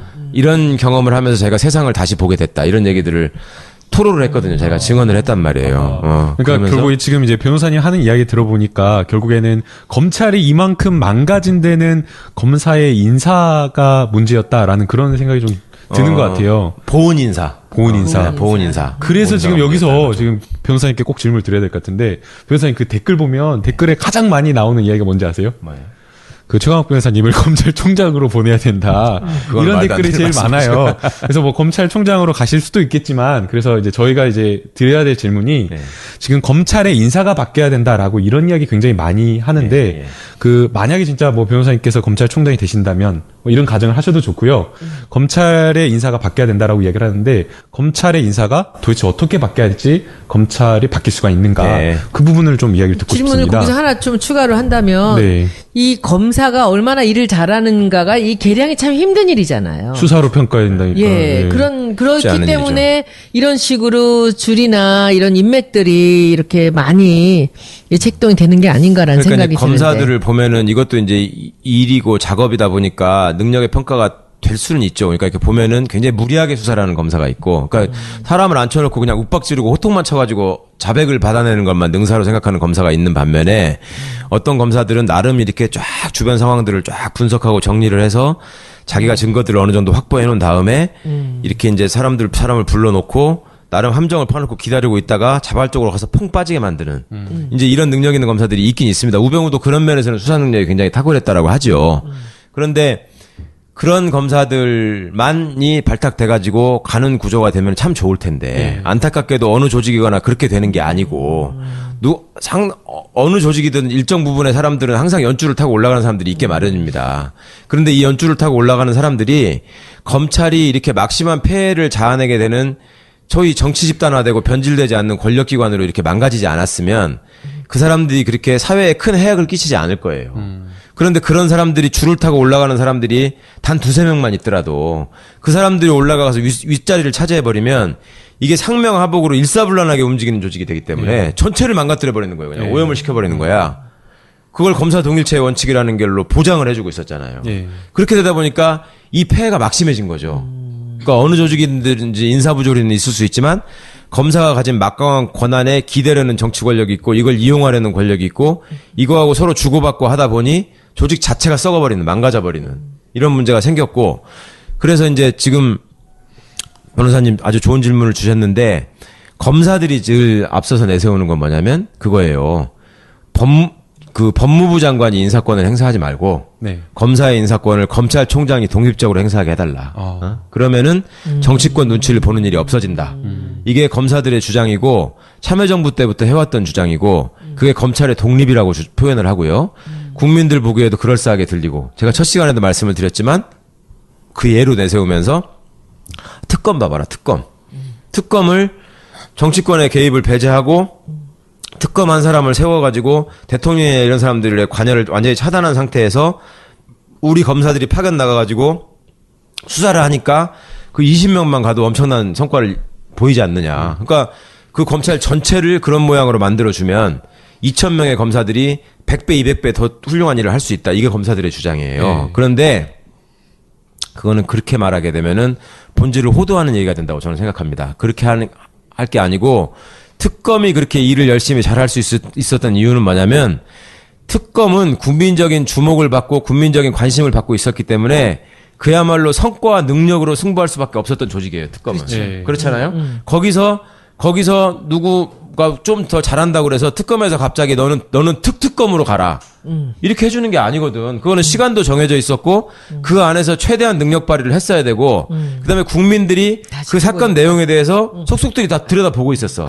그러니까 딴짓을 할 수가 없었던 거예요. 그러니까 열심히 한 거야. 잘하고. 네, 그리고 돌아간 거예요. 그러니까 이건 본질은 검사들의 인사권을 가지고 무슨 농단을 하고 안 하고의 문제가 아니고 검사들이 스스로의 자세를 주권자를 의식하면서 내 임무에 충실하게 일을 하느냐 라는 데 있었던 것이지. 만약에 그 특검에다가도 어떤 식으로든 영향을 미쳐가지고 너 여기서 일 열심히 해가지고 정유라한테 요만큼의 흠집 가는 수사라도 하는 놈 있으면 너는 다음에 검찰로 복귀하면은 바로 너는 한직이야.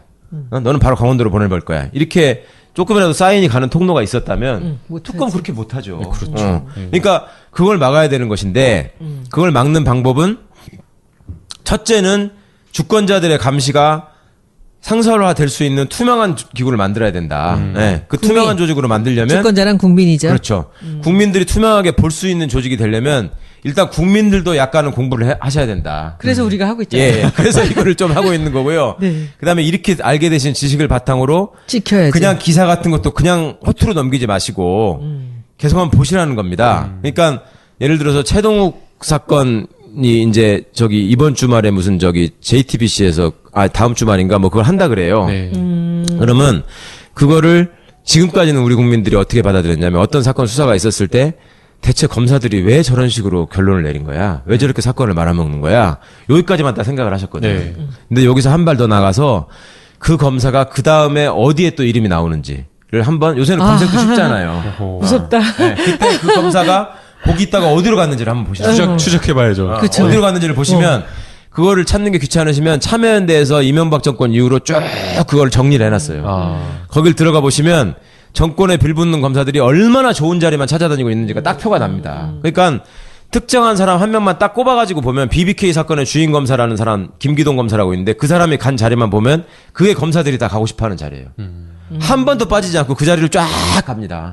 몇 년 동안을. 그러니까 그런 자리들이 검찰에서 선호하는 자리고 좋은 자리고 그런 자리들을 그 전에 어떤 수사를 하는 사람들이 가느냐가 이제 검찰의 장래를 결정하게 되는 것이다. 그러니까 다음번 시간에는 그걸 지형도를 하나 김남국 변호사님 만들어가지고 이렇게 알겠습니다. 표로 네. 이게 좀 알려주세요. 그러니까 검색해서 김 변호사님이 제가 몇 명 알려드릴 테니까 그 사람들 간 자리만 꽃보지 하면은 사실은 가져왔는데요. 오늘 아, 자료를 제가 한번 도표로 해가지고 도표로 이게 크게 어떻게 되는지 한번 예. 제가 한번 보여드릴게요. 예, 네. 이거를 책에다가도 싣고 우리 국민들이 모두가 다 이 꽃보지를 보고 여길 누가 어떻게 지나갔는지 뭘 했다가 이 상을 받아가지고 여기로 갔는지 다 보자고요. 결국에는 이 사람들이 사건하고 제대로 정의롭게 처리해야 될 사건하고 자기 자리하고 맞바꾸는 거죠. 그러니까 내부적으로 회자되는 일종의 격언 중에 그런 게 있어요.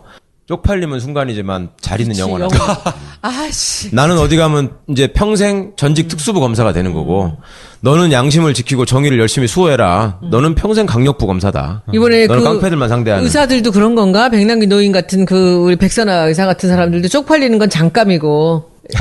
그러니까 병원장 한번 갈 줄 알았나? 국민들이 평생 쪽팔리게 해드려야 돼요. 그렇죠. 평생 지켜보면서 잊지 말고 끝까지. 그러니까 네. 그 말을 자리는 순간이고 쪽팔림은 영원하다라는 거예요. 그렇지. 아, 그거 너무 좋다. 대대손손 아주. 오늘 부제다 이거. 자리는 순간이고 쪽팔림은 쪽팔림 영원하다. 이걸로 바꿔줘야 되고요. 맞아. 영원한 쪽팔림에 예. 그 국민들이 지켜봐야 되는 예. 거죠. 그리고 아예 그러지도 저러지도 못하게 이제 수사권을 뺏어버리는 게 제일 확실한 길이긴 한데 그게 이제 그러기에는 시간이 좀 걸리니까 그 사이에는 그걸 눈을 부릅뜨고 보셔야 되고 아까 변호사님 물어보신 것처럼 총장이 무슨 일을 해야 되느냐 총장은 인사권에 신경 쓸 생각을 하지 말고 네. 지 밑에 부하들이 정치권의 외압이나 부당한 권력의 외압을 막고서 제대로 수사를 할 수 있게 예전에 잘리기 직전에 최동욱 총장이 보였던 모습 있잖아요. 아하. 대통령이 뭐라고 하든 법무부 장관이 뭐라고 하든 간에 내가 하여튼 이거는 내가 책임질 테니까 기소해. 국정원 댓글 사건. 그렇지. 네. 우리가 불구속하는 걸로 충분해. 선거법 위반으로 기소해. 그러고 나서 다른 걸로 금전비리를 찾아가지고 결국 원성을 구속했잖아요. 네. 그러니까 그런 식으로 후배들의 자존심을 자존심대로 살려주면서 외압은 막아내는 이런 것만 하면 되는 거예요. 검찰총장이. 그러면은 밑에서 일하는 검사들도 야 내가 어떤 일을 정말 정의롭고 합법적으로 올바르게만 하면 총장이 나를 지켜준다. 그리고 그런 거를 선배들이 지켜보고 언젠가는 내가 좋은 자리에 가서 더 큰 수사를 할 수 있다. 이런 자신감을 갖게 해주면 자연스럽게 검사들이 잘하죠. 그리고 그런 사람들을 또 법무부가 문민 통제의 관점에서 민주적 통제의 관점에서 총장이 못 보는 거를 법무부 장관은 보고 있어야 됩니다. 예. 예. 그래가지고 설사 총장이 자기 라인을 타고 내지는 무슨 백을 타고 이러저러한 검사들을 추천을 하게 되면 법무부 장관이 아니다. 법무부 장관이 맑은 눈으로 이 검사는 지금 지방 한직에서 이렇게 했지만 이 친구가 이렇게 했던 일을 보면은 정말 이건 훌륭한 검사다. 검사들 중에 보면은요. 정말로 막 그 너무나 환경이 어렵고 막 힘들게 살아가지고 어쩌다가 장발장처럼 이렇게 빵을 훔쳐가지고 구속돼서 오는 소년범들 있잖아요.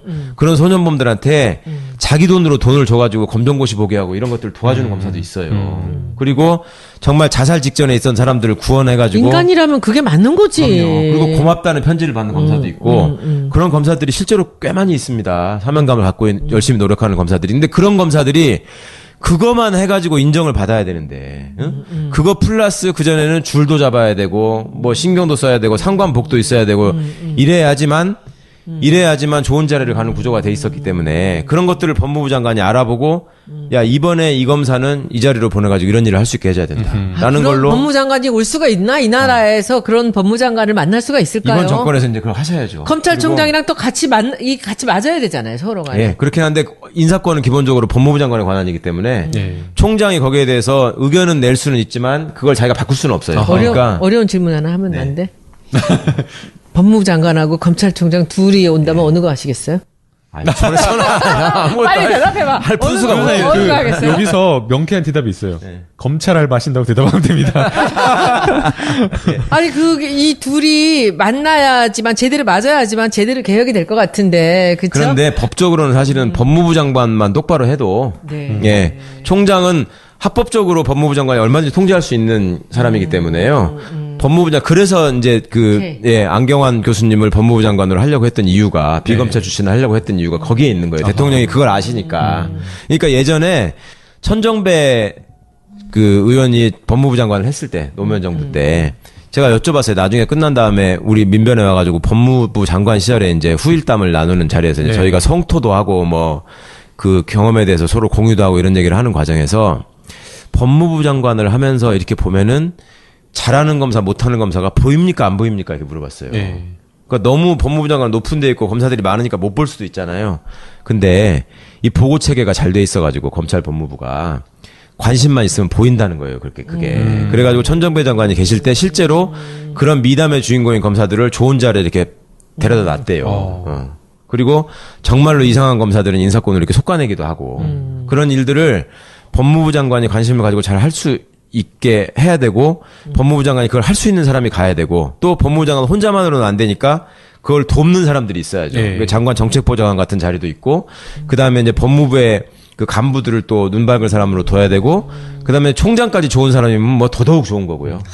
그렇게 돼야 그렇게만 되면 굳이 진짜 검찰 권한 그렇게 많이 뺏지 않아도 뭐 해볼 수 있는 가능성이 있는데 이제는 이 사람들이 너무나 나쁜 짓을 많이 해가지고 타이밍을 놓쳐버린 거예요. 사실은 참여정부 때 노무현 대통령께서 기대했던 게 그런 거거든요. 눈에 배운 만큼 배운 놈들이고 나름 자존심이 강한 조직인데 내가 앞으로 부당하게 권력의 간섭에 의해서 수사를 지시하거나 말아먹으라고 하거나 아니면 정적을 탄압하게 하거나 이런 거 안 할 테니 똑바로 해라. 그렇죠. 니들이 총장을 중심으로 한번 그런 올바른 인사 시스템을 만들어봐라 이렇게 기회를 줄 거거든요. 근데 이 사람들은 그때 그 기회를 활용을 하지를 못하고 늘 우리는 정권하고 소통하면서 일종의 거래를 통해서 같은 편이 돼가지고 우리 힘을 유지해 왔는데 대통령이 우리를 멀리하네? 어? 그러니까 대통령이 나를 옆에다가 늘 안아주고 쓰다듬어주는 나는 애완견인데 이게 대통령이 어느 날 너는 저쪽 바깥에서 마당에다 묶어놓을 테니까 혼자 놀아라. 거기서 이제 잠깐씩 풀어줄 테니까 돌아다니면서 혼자 놀면서 그 동네 강아지들 괴롭히지 말고 착한 일을 해. 도둑을 지키고. 이렇게 얘기를 하니까 그거를 주인이 자기한테 자유를 줬다고 받아들이는 게 아니라 이 사람이 나를 홀대하네? 이렇게 생각을 하면서 박 가서 물은 거지. 계속 바깥에 나가가지고 이제 이것저것 물어다가 모아놓은 거야. 한마디로 분리불안 장애네요. 이렇게 모아놓고 너 힘이 빠지면 내가 가서 물어 뜯는다. 이렇게 물어 뜯어버린 거죠. 그러니까 그때는 이 검찰의 속성에 대한 너무 순진한 생각을 갖고 계셨다. 그 다음에 그렇게 할 수밖에 없었던 이유가 이제 우리 당시에 문재인 민정수석도 그러셨고 노무현 대통령님도 그러셨고 과거에 접했던 검사들이 다들 옛날에 민주화 운동하고 시위하다가 가서 잡혀서 봤던 공안검사들이잖아요, 주로. 그러니까 그런 식으로 정치적으로 움직이는 검사들만 차단을 해주면 그래도 검사들이 지금 말씀처럼 열심히 일하는 검사들을 또 변호사하면서 봤으니까 이 사람들이 자정을 할 수 있지 않겠냐 일말의 기대를 하신 것인데 그러기에는 너무 괴물이 되어 있었던 거죠. 그래서 하여튼 오늘 또 이렇게 순식간에 또 1시간 반이 또 1시간 20분이 또 넘어가는데 그 이번에 그러면 안경환 그 장관 후보 사건도 그러면 이 검찰에서 좀 두려워서 이런 그 좀 비리들이 나온 건가요? 요즘엔 난리들이 났지 않습니까? 그 40년 전 자료들이 어떻게 유출됐는가를 갖고 어떻게 거기서 간단하게 좀 이제 말씀 하나 내부에서 해주시면. 나오는 얘기 중에 심지어 그런 얘기까지 있는데 이게 또 뭐 정확히 그런 건지 확인까지는 못했는데 자기들끼리 모여가지고 대통령이라고도 안 하고 무나무개가 그다음에 민정수석도 아니고 조 뭐라는 새끼가 어디까지 저럴 수 있나 한번 해보자.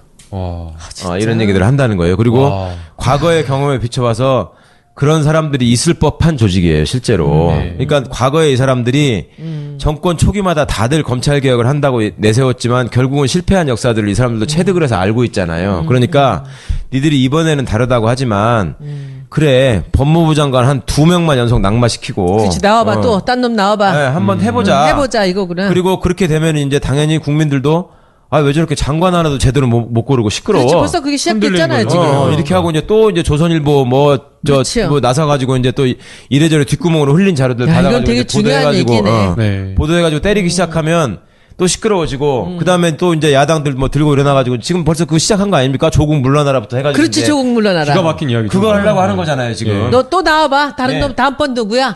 그렇게 해서 우리가 쉽게 말해서 장관 못 가게 하고 2달만 시끄럽게 하면 그렇지. 대통령 지지율 그 50, 탄핵, 그래. 50% 밑으로 떨어지는 건 그렇지. 한순간이다. 네. 그치. 예, 그때도 너네가 견딜 수 있나 보자. 이런 거를 준비하는 사람들이 틀림없이 있을 거라는 겁니다. 그리고 일부 민정도 그런 움직임을 파악한 것 같아요. 그럼 우리는 어떻게 해야 돼, 국민들은? 그래서 국민들께서는 일단 그 도덕적인 잣대로 우리가 뭐 당연히 그 엄정한 잣대로 이걸 보셔야 되는 게 맞고요. 그런데 이 지금 안경환 장관이 낙마하게 된 제신 경위하고 과거에 무슨 누가 천성관 검찰총장이라는 사람이 이명박 정부 때 낙마했던 사람들의 이 과정이나 경위나 그 비위를 보면 그건 좀 차이가 있습니다. 솔직히 말해서. 그러니까 법무부 장관이라는 자리에 안경환 교수가 못 가서 안타깝다는 게 아니라 그걸 스스로 걷어가는 과정 이런 것들을 보시면 지금 정부가 얼마나 진심으로 검찰 개혁을 위해서 노력하려고 하는가 하는 그 진심을 좀 믿어달라는 겁니다. 저는 그 말씀을 좀 먼저 드리고 싶고요. 그 진심을 믿어주시는 상황에서 그 다음에 이제 우리 시민들이 자발적으로 지금 SNS에다 올리는 걸 보면은 좋다. 안경환 장관은 우리가 뭐 내보냈다 내지는 포기했다 내지는 그런 사람들은 관둬야 된다라는 의견들이 많이 있으신데 그 다음에 더 독한 사람을 보내자. 응? 그렇지. 근데 독한 사람이 어디냐고. 아니 찾아야죠. 이제 독한 사람을 가면은 틀림없이 또 그분이 장관이 되든 안 되든 되고 나면 또 흔들 거예요, 이제. 또 다른 얘기를 하면서 이런저런 얘기를 만들어서 흔들고 이번에도 왜 예를 들어서 문정인 특보가 미국 가서 말씀하시는 거 가지고 또 시작했잖아요. 뭐 트럼프가 경로를 했다느니 뭐 미국이 어떻다느니 그거 이제 다 만들어내면서 또 시작하는 얘기거든요. 그런 것들을 식별하시는 눈을 좀 가졌으면 좋겠다. 그래서 정말 시민 여러분들이 너무나 밝은 눈을 가지기 위해서 아셔야 될 게 좀 많긴 하지만 그래도 어쩝니까? 우리가 특검이나 헌재가 제대로 일을 하게 하는 것은 결국 국민들이 너네들을 지켜보고 있다라는 거 하나 때문에 그게 가능했던 일이거든요. 근데 그게 지금 무슨 뭐 폭탄이 문자 폭탄이니 어쩌고 하면서 모든 것을 자기들 지지율이 지금 이렇게 맨 땅에 떨어져 있는데도 지금 이걸 똑같은 행태를 갖고 지금 반복하고 있지 않습니까? 아주 돌아버리겠어요, 저는 정말. 그러니까요. 어떻게 해야 되나. 사실은 저희가 그 지난번 그 검찰 알바 시간에 이거 좀 판결문 공개 과정 문제가 있다. 뭐 안경환 후보자의 어떤 도덕적인 문제도 문제 있지만 그게 문제점이 지적되는 그 과정도 좀 살펴볼 필요가 있다라고 했는데 실제 드러난 거 보면 너무나 이상해요. 이 판결문을 법원 행정처에 요청을 15일 5시 33분에 했다라는 거예요, 오후에. 근데 이 판결문이 불과 8분 만에 왔다라는 거예요. 근데 또 이게 보도가 된 시점이 2시간 정도 뒤인데 이 보도가 그냥 보도가 된 게 아니라 다 CG 처리랑 뭐 이렇게 해가지고 보도가 됐으니까 다 짜놓은 거를 그러면은 이게 거지. 뭔가 프레임이 있었던 것이 아니야라는 게 이상한 거고요. 그 다음에 이게 판결문이 원칙적으로는 공개인데 가사 재판과 관련된 판결문은 철저하게 이게 굉장히 민감한 정보이기 때문에 사실은 비공개로 돼야 돼요. 근데 이 판결문 보게 되면 한자로 돼가지고 그 사람의 생년월일이랑 이름이랑 다 나와 있거든요. 지운 버전이 또 하나 있고. 또 지운 버전은 또 20분 뒤에 갔다. 그러니까 이게 이상하다라고 우리가 저희가 그냥 합리적으로 생각할 수밖에 그러니까 없는 거죠. 뭐 그분의 그 예전에 흠결은 흠결이고 이 그렇죠, 과정은 확실하게 이거는 살펴서 이거는 무슨 일이 어떤 식으로 벌어졌는지 이거는 확실히 밝혀야 된다고 생각하고요. 그러니까 이 과정에서 그거를 또 비교를 하시더라고. 그러면 최동욱 총장 때하고 뭐가 다르냐? 어? 그 최동욱은 최동욱대로 그렇게 하고서 또 그 왜 유출됐느냐 밝혀야 된다 했던 거하고 그 뭐가 다르냐 이런 식의 말씀을 하시는데 이게 지금 그런 선상에서 이렇게 단순 비교를 하실 일이 아니잖아요. 그때는 제대로 일하고자 하는 사람들을 떨어뜨리기 위해서 한 것이고 이번에도 마찬가지로 또 그런 일이 벌어진 건데 그때는 권력이 앞장서서 한 거고 이번에는 권력이 제대로 개혁을 해보려고 하는 거를 방해하는 사람들이 지금 이 일을 한 거지 않습니까? 그러니까 그런 거에 대한 가치 판단은 저는 있어야 된다고 생각합니다. 그리고 지금 그 최동욱 그 사건이랑 이번에 지금 이 안 후보 사건이랑 이제 이런 식으로 여자 문제라든지 이제 사생활에 대한 걸 갖고 이렇게 파헤치다가 이제 또 좀 점잖아질만 하니까 이 지금 탁현민 그 행정관 얘기가 또 나오는 거예요. 오늘 아침부터 또 나오는데 뭐 이 친구가 옛날에 무슨 뭐 여자 문제를 갖고 여러 가지 뭐 책들 쓰고 뭐 이렇게 했다는 얘기예요. 어디 가서 비리를 저지른 게 아니라 그런 표현들을 했다라는 건데 한쪽만 잘라갖고 넣어가지고 지금 또 아침에 또 언론이 오늘부터 또 시작이 됐습니다. 근데 지금 또 시작을 해서 검색이 1위에 올라가는데 이게 이제 어떤 거냐 하면은 이 사람이 뭘 했다 아니다가 아니라 이것이 반복적으로 어떤 자료를 갖고서는 돌려가면서 이것을 계속 이런 건수를 만드는 거죠. 그리고 뭐 조국이 잘못했다. 무슨 뭐 저 누구야? 그 인사수석이 어떻게 했다. 그다음에 이제 그다음에는 대통령이 잘못했다. 청와대가 잘못했다. 이것을 거리를 만들어 갖고 언론이 같이 돌리고 있다라는 느낌이죠. 그런데 지금 뭐냐면 오늘 아침에 신문에는 이런 얘기예요. 왜 민주당 여성 의원들이 가만히 있냐? 민주당 여성 의원들이 할 일이 없습니까? 그 행정관 얘기 갖고서는 우리가 성명서라도 내야 됩니까? 저는 너무 짜증이 나고 그 사람이 뭘 어떤 얘기를 했든 어떻게 했든지 간에 이것이 벌써 몇 주 전에 있었던 얘기잖아요. 그러니까 이제 그 안 후보 떨어뜨리고 나니까 다시 두 번째 버전이 또 나오는 거예요.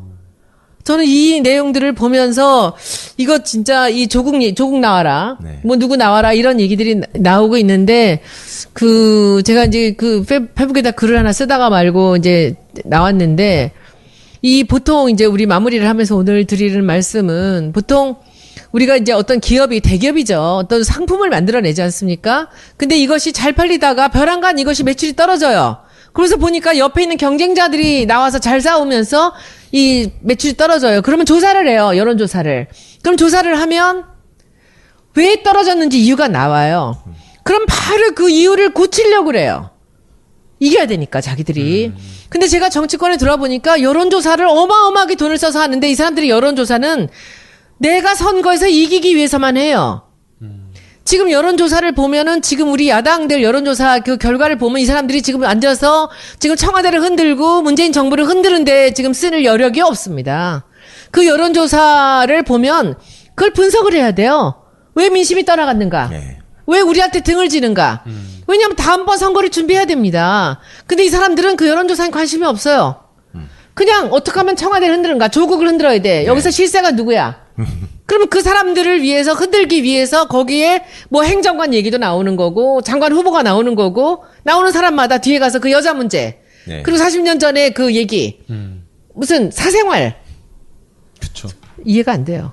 이 사람들이 지금 이러고 있을 땐가 그리고 이 야당들이 결국 지금 이런 데다 에너지를 쓰면서 사람들의 눈을 흐리고 언론과 함께 합세를 해서 이렇게 하고 있을 땐가 이 국민들이 어떻게 해야 되는지 이거 보면 진짜 그 변호사님 우리 국민들이 뭐 어떻게 행동하면은 폭탄이라 그러고 이 사람들을 무슨 뭐 짐승 취급하면서 또 같이 또 말살을 시키지 않습니까?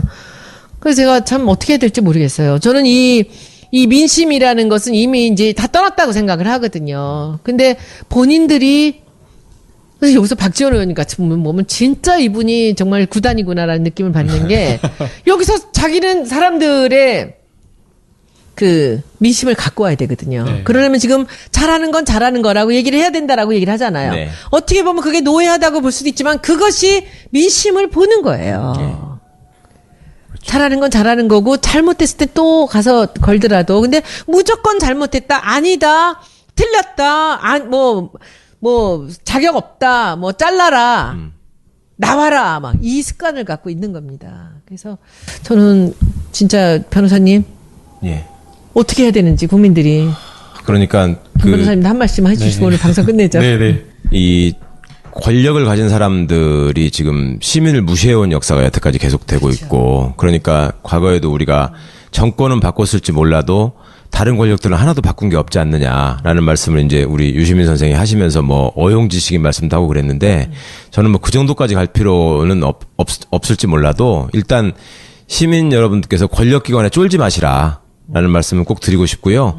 그 권력기관에 쫄지 않도록 하는 작업을 지금 이 정부가 만들어가고 있다. 그런 점에 대해서 우리가 최대한의 성원을 보내줘야 될 것 같고, 그 다음에 그 중간중간에 드러나고 있는 어떤 그 사소한 잘못들이 있을 수 있습니다. 그러나 그 잘못들에 대해서도 정말로 과거하고 비교해서 냉정하게 한번 판단해달라는 거죠. 그러니까 위장전입이라는 말 한마디에 그냥 모든 것을 규정하고 그렇게 속지 마시고 그런 것도 본질이 무엇인지 우리가 한번 생각해보자. 그런 말씀을 꼭 좀 드리고 싶고, 그 다음에 이제 정부가 완성되고 움직여가는 과정들을 보면서 우리 국민들이 그 과거에 정부에 바랬던 그런 모습들대로 이게 움직여지지 않는 모습이 있다면 과감한 의견을 제시하고 질타를 해야 되는 것도 있지만 잘하고 있는 거를 방해하는 사람이 있으면 그것도 절대 용납해서는 안 된다. 그 사람들한테 이제 제일 앞장서서 부탕질을 칠 게 결국 정치인들인데 그 사람들이 제일 두려워하는 게 너는 다음에 선거 나오면 넌 무조건 안 된다. 그러니까 예를 들어서 국민의당이 저기에서 뭐 발목 잡고 할 때도 다음 지방선거 때 너를 호남에서 지워버리겠다 막 이런 표현을 썼잖아요. 그러니까 그런 것들이 실제로 잘못했을 때 그게 현실화될 수 있다라는 그런 의지들을 계속 표명을 해주시면 결국 이 사람들도 제자리로 돌아올 수밖에 없다.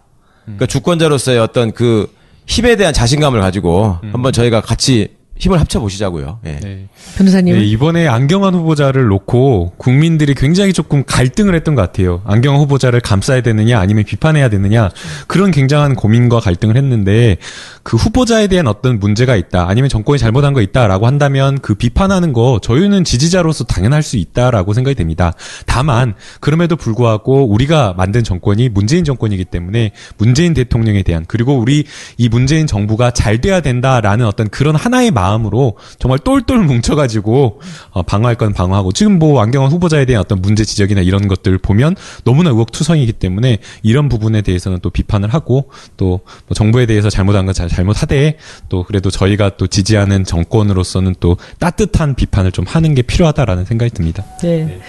이제 오늘 네 번째 이야기를 마무리하면서 이제 지난번에 강경화 장관을 임명을 하면서 그 문재인 대통령이 했던 말씀을 다시 한번 여러분들께 드리고 싶습니다.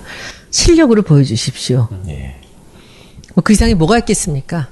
우리가 실력으로 보여주면서 국민 여러분들이 용기를 잃지 않고 계속 일 잘하는 사람들한테 힘을 실어 주시는 모습을 보여주신다면 아마도 좀 어려움은 있지만 우리가 이것을 헤쳐나갈 수 있지 않을까라고 생각을 하며 오늘 네 번째 방송을 마칩니다. 네, 감사합니다. 네, 금요일에 또 뵙겠습니다. 네, 고맙습니다. 감사합니다.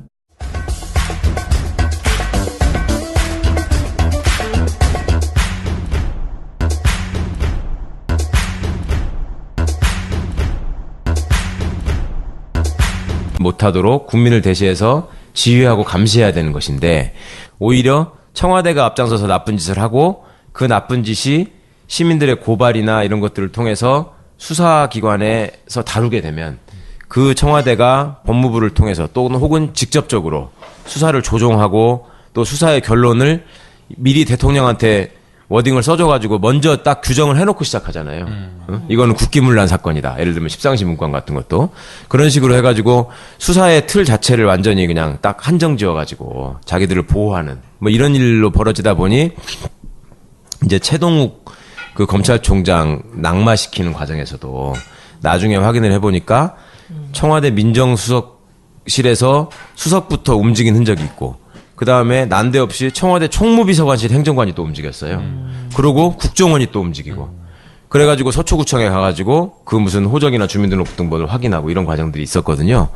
그런 것들이, 법치 행정 내지는 법치주의가 이루어지도록 제일 앞장서서 감시해야 될 책임을 가진 기관에 검사들이 들어가가지고 오히려 그런 법치주의가 무너지도록 하는 수사를 하는데 그 다음에 정권의 눈치를 보도록 하는 수사에 기여하고요. 그 다음에 또 하나는 결정적으로 이제 검사의 인사에다 관여를 해가지고 말 잘 듣는 검사한테만 좋은 자리를 주는 힘 있는 자리에 가 있으니까 네. 일이 가능한 거죠. 네, 이런 식으로 이제 만들어 버렸고요. 그래서 이제 청와대 파견 검사 문제가 제일 심각해서 그건 이제 없어져야 될 문제고요. 언제부터 청와대 검사들이 파견되기 시작했습니까? 그것도 제가 그 정확히 확인 안 해봤습니다만 박정희 때부터인 것 같습니다. 네.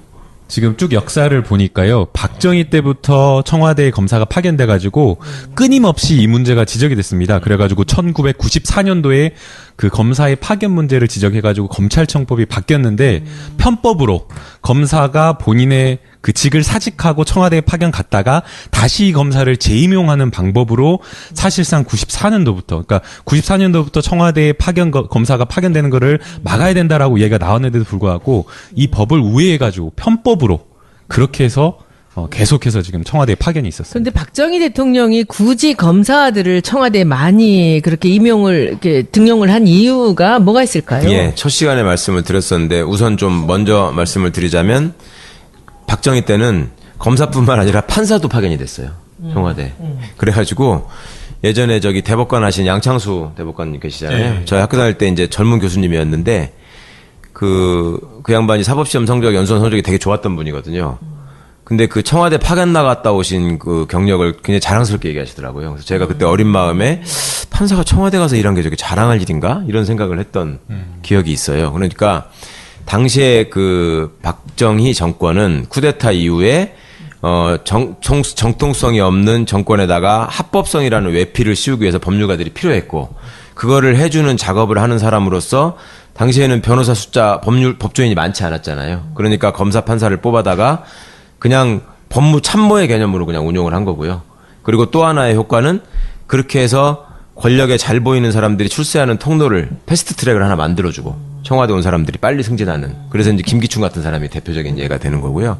그리고 그런 것들을 통해서 또 외부적으로, 자, 이게 판사나 검사들도 결국 다 군인 밑에서 군인 지시받아서 일하는 사람들이다, 이런 이미지를 확고하게 딱 박아버리고 여러 가지 효과가 있었죠. 그러면은 검사들이 가장 믿을만하고 자기들이 이 사람들을 함께 일하기에 가장 좋은 사람이라는 그런 근거는 뭘까요? 공부 잘한 사람들이야? 말 잘 듣는 사람들이야? 뭐예요, 도대체? 그렇죠. 그런 어떤 욕망하고, 그러니까 이제 권력자가 던져줄 수 있는 당근, 그거를 가장 확실하게 물고 그거를 활용할 줄 아는 사람이 누군지, 이것들을 본 것 같아요.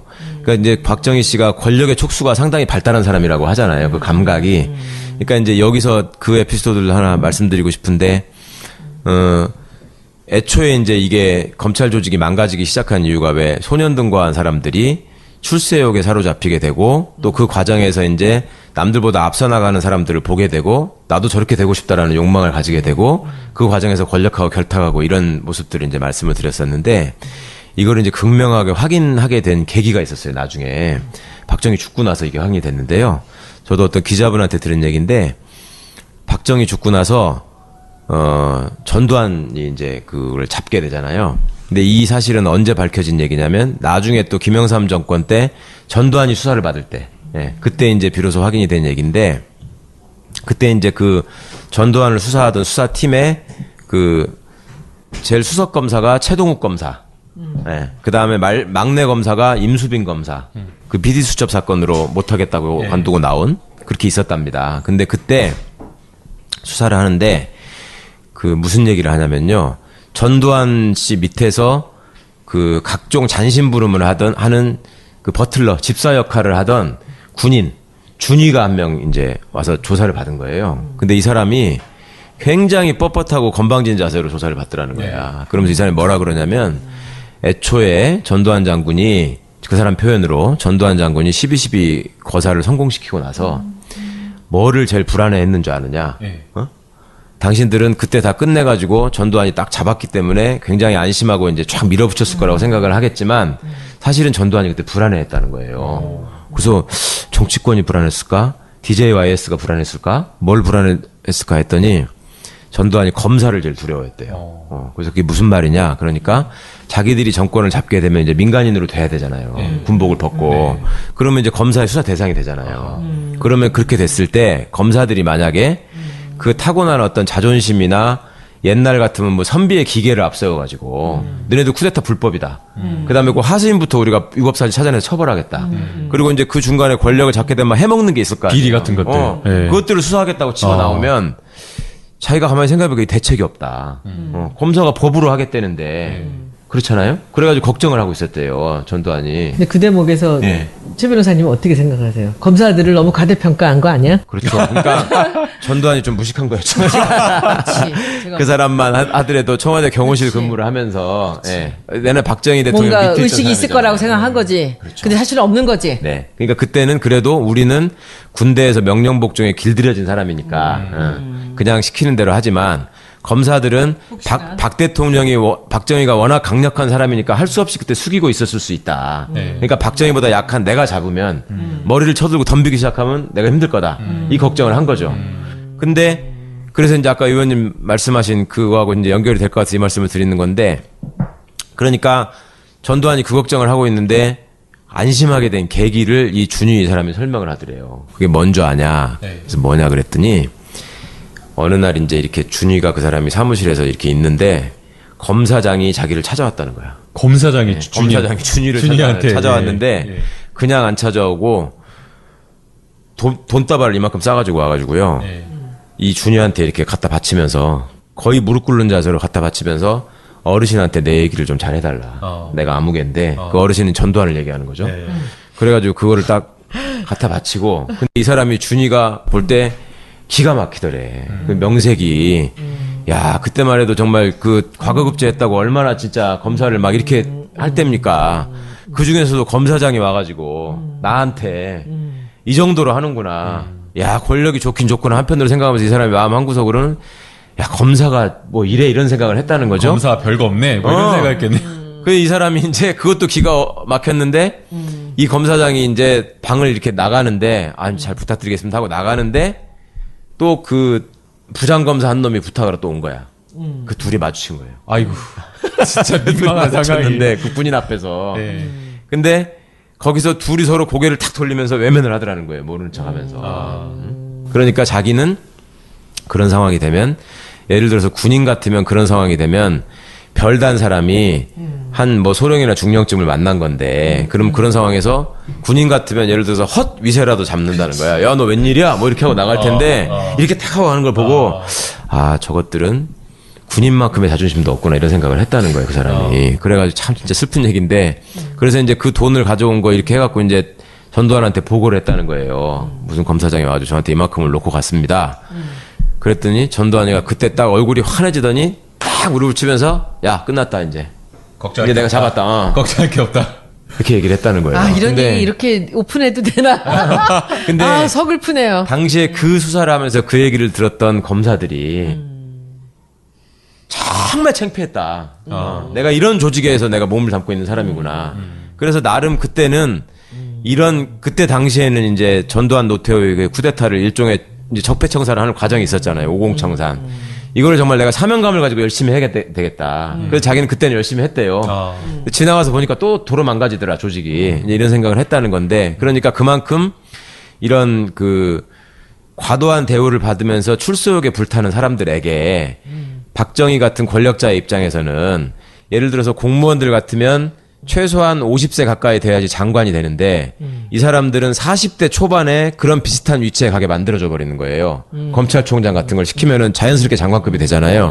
그럼 그렇게 하면은 상대적으로 출세도 빠른 거잖아요, 이 사람들이. 그렇죠. 예. 시작도 빠르고 출세도 빠르고 그다음에 40대 중반 정도에 나와가지고 할 게 또 많잖아요.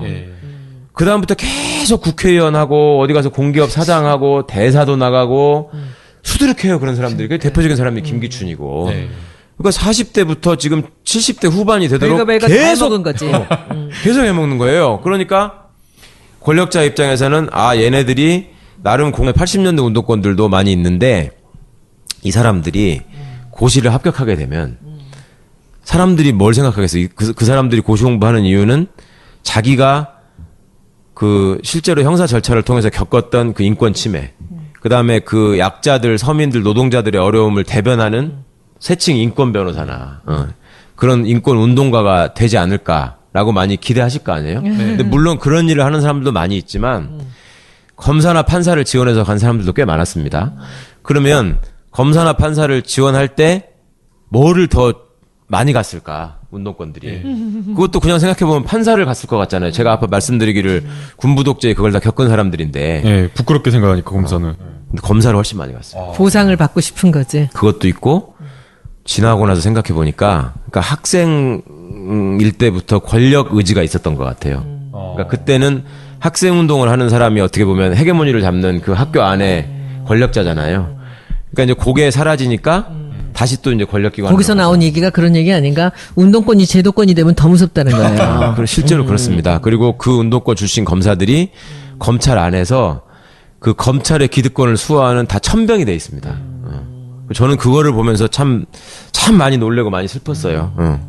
예전에 저 학교 들어가면은 1학년 들어가면은 과거에 이제 선배들이 이렇게 그 세미나 하자고 해가지고 이제 서클 만들어서 지하 서클이죠. 비밀 서클에서 이제 그 학습시키고 소위 이념서적 갖다가 학습시키고 뭐 이럴 때 저를 데리고 다니면서 이제 너는 이 책을 봐야 된다라고 하고 공산주의의 반대말이 뭔 줄 아냐? 그러면 그때까지 배운 저걸로 국민윤리 시간에 배운 대로 민주주의 아니에요? 그러면 아니다. 공산주의의 반대말은 자본주의다. 맞잖아. 네. 민주주의의 반대말은 독재다. 근데 네가 잘못 배운 우리 교육이 이렇게 잘못된 거다. 네. 그러니까 그걸 알려면 이런 책을 읽어야 된다. 이러면서 이제 뭐 철학 에세이네 뭐 이걸 그 쭉 읽으라고 하는 건데 그때 나를 그렇게 학습시켰던 사람, 나한테 공산주의를 처음 알려준 사람, 네. 아주 잘 나가는 검사가 됐어요. 누군가요? 지는 알아. 그게 누군지. 그래서 그리고 지금 예를 들어서 뭐 검찰 내부에서 참여정부 때도 그 뭐 검사와의 대화에 나와가지고 뭐 대통령을 상대로 깐죽거렸다거나 그다음에 돌아가가지고 뭐 그 검찰 개혁에 저항하는 역할을 맡았던 거기도 상당수 운동권 출신 검사들이 있고 지금 이번에 이제 뭐 그 권력에 빌붙었다고 지목받는 검사 중에도 운동권 출신 검사가 있고 아 이거 참 슬픈 일이에요. 그래서 의원님, 제가 그 여쭤보고 싶은 게 하나 있어요. 우병우의 아주 긍정적인 업적이 하나 있는데 혹시 아시나요? 아 있어요? 예. 모르지, 저희 저는. 지금 이야기 나누는 주제하고 관련이 있습니다. 그 청와대의 검사가 파견되는 것을 금지해야 된다라고 하는데 우병우 때문에 그 법이 통과가 안 되다가 올해 그 2월 23일경에 통과가 돼서 진짜? 예, 통과가 이제 못 가요, 돼서 검사? 예, 이제 그 그 청와대 비서실에 직 공무원이 되려고 하면 검사직에서 퇴직한 지 1년이 지나야 되고요. 그다음에 이제 또 대통령 비서실에서 근무한 다음에 바로 또 검사 재임용이 안 되고 2년이 지나야지 이제 가능하도록 되어 있어요. 그게 우병우 때문에 그렇죠. 이게 바로 우병우의 큰 업적이라고 볼 수 있는데요. 그 법을 우병우법이라고 이름 붙였나? 예, 맞습니다. 우병우법으로. 진짜? 네네네. 아, 그렇구나. 이게 통과가 지금까지 안 됐었거든요. 94년도부터. 그래서 지금 이제 여기서 이제 변호사님께 또 저희가 또 질문을 드려야 되는데, 변호사님, 지금 그 민정수석실 보면, 민정수석은 조국 민정수석, 그러니까 법대 교수님, 법학 교수님이 가 계시는데, 그 밑에 비서관들 보면 또 여전히 그 검사들이 가 있는 거 아니냐라는 또 이런 이야기가 있어요. 그래서 지금의 민정수석실에 검사가 가 있긴 하지만, 그 과거의 그 검사 파견과는 다르다. 이 부분을 조금 설명을 해주시면 좋을 것 예, 같아요. 과거하고 무슨 차이가 있냐면요. 민정수석실 밑에 4개의 비서관이 있습니다. 민정비서관, 공직기강 비서관, 반부패 비서관, 법무비서관 이렇게 4개의 비서관이 있는데 그전에는 뭐 반부패 비서관을 사정비서관이라고 부를 때도 있었고 또 뭐 민정 2비서관 이렇게 부를 때도 있었고 정권마다 조금씩 다르긴 한데요. 그때는 민정수석의 주축을 차지하는 게 다 검찰 출신입니다. 그러니까 검찰 수사관도 행정관으로 파견을 나가고 평검사들도 파견을 나가고 부장검사가 가가지고 비서관을 하고 그러니까 민정수석실에 민정비서관, 사정비서관, 공직기강 비서관은 최소한 검사가 하고 법무비서관 정도를 변호사가 하거나 그러니까 검사 출신 변호사가 하거나 판사 출신 변호사가 하거나 그러다가 또 검사가 하고 뭐 이런 식으로 됐었거든요. 그러니까 그 민정수석실을 완전히 장악하고 있었을 뿐만 아니라 또 하나가 뭐가 있냐면 사정비서관은 공직자를 감찰할 수 있는 기능이 있어가지고 공직자들한테 아무 때나 이렇게 암행어사처럼 가가지고 이렇게 조사를 할 수 있어요.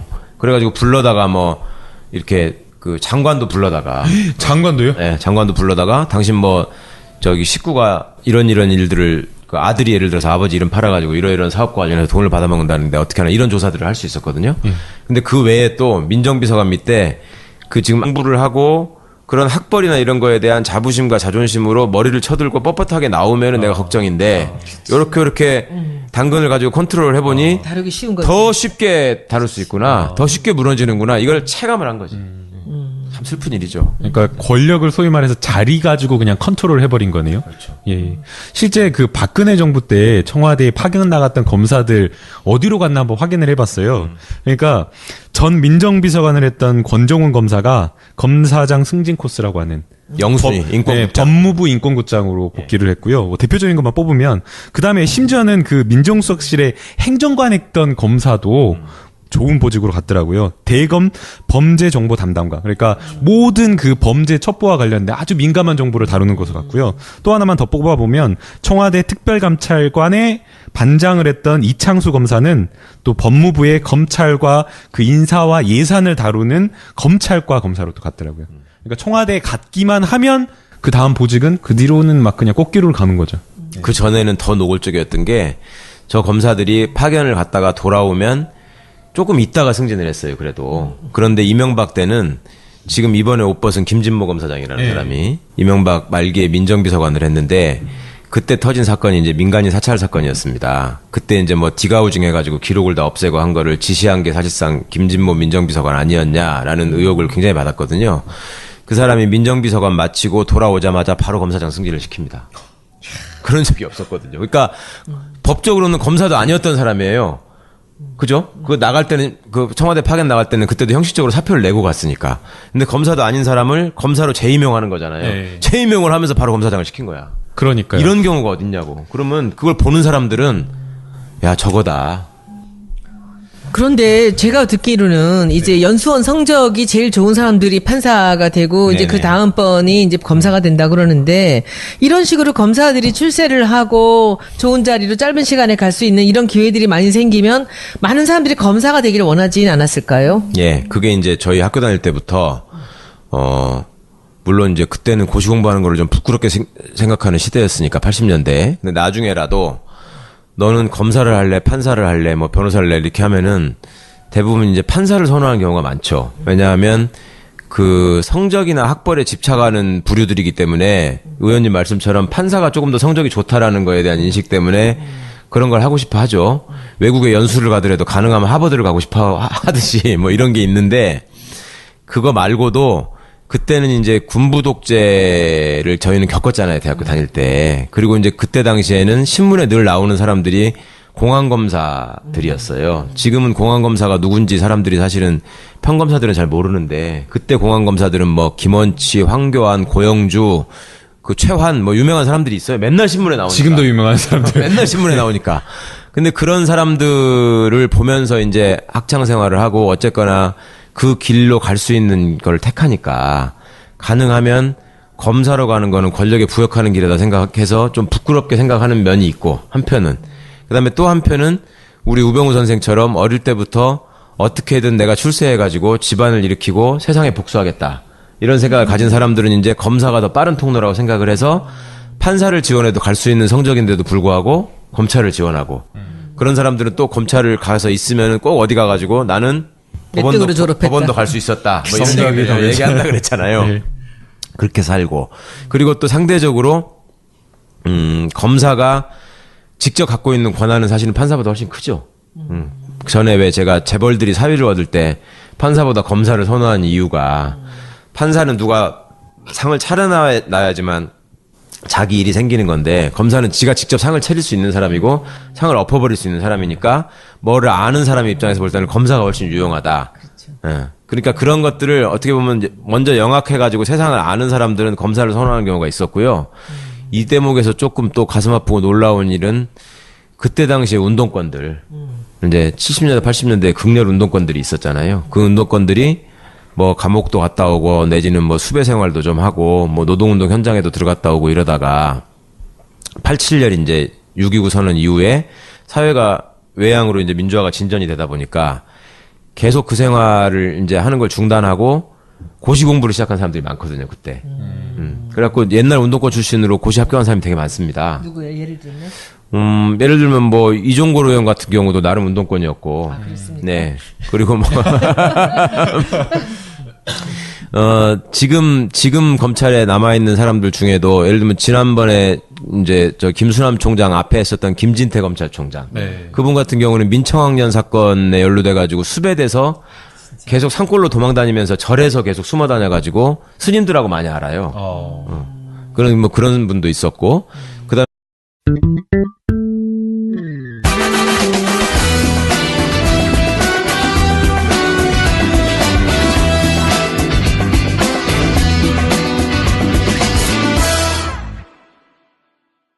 네, 여러분들 안녕하세요. 오늘 벌써 검찰 알바 4번째 시간입니다. 최강 변호사님 안녕하세요. 예, 안녕하세요. 네. 안녕하세요. 김남 변호사님 안녕하세요. 네, 안녕하세요. 낮에 하는 건 처음인 것 같습니다. 네, 그러니까요. 낮에 뵈니까 더 반가운 것 같습니다.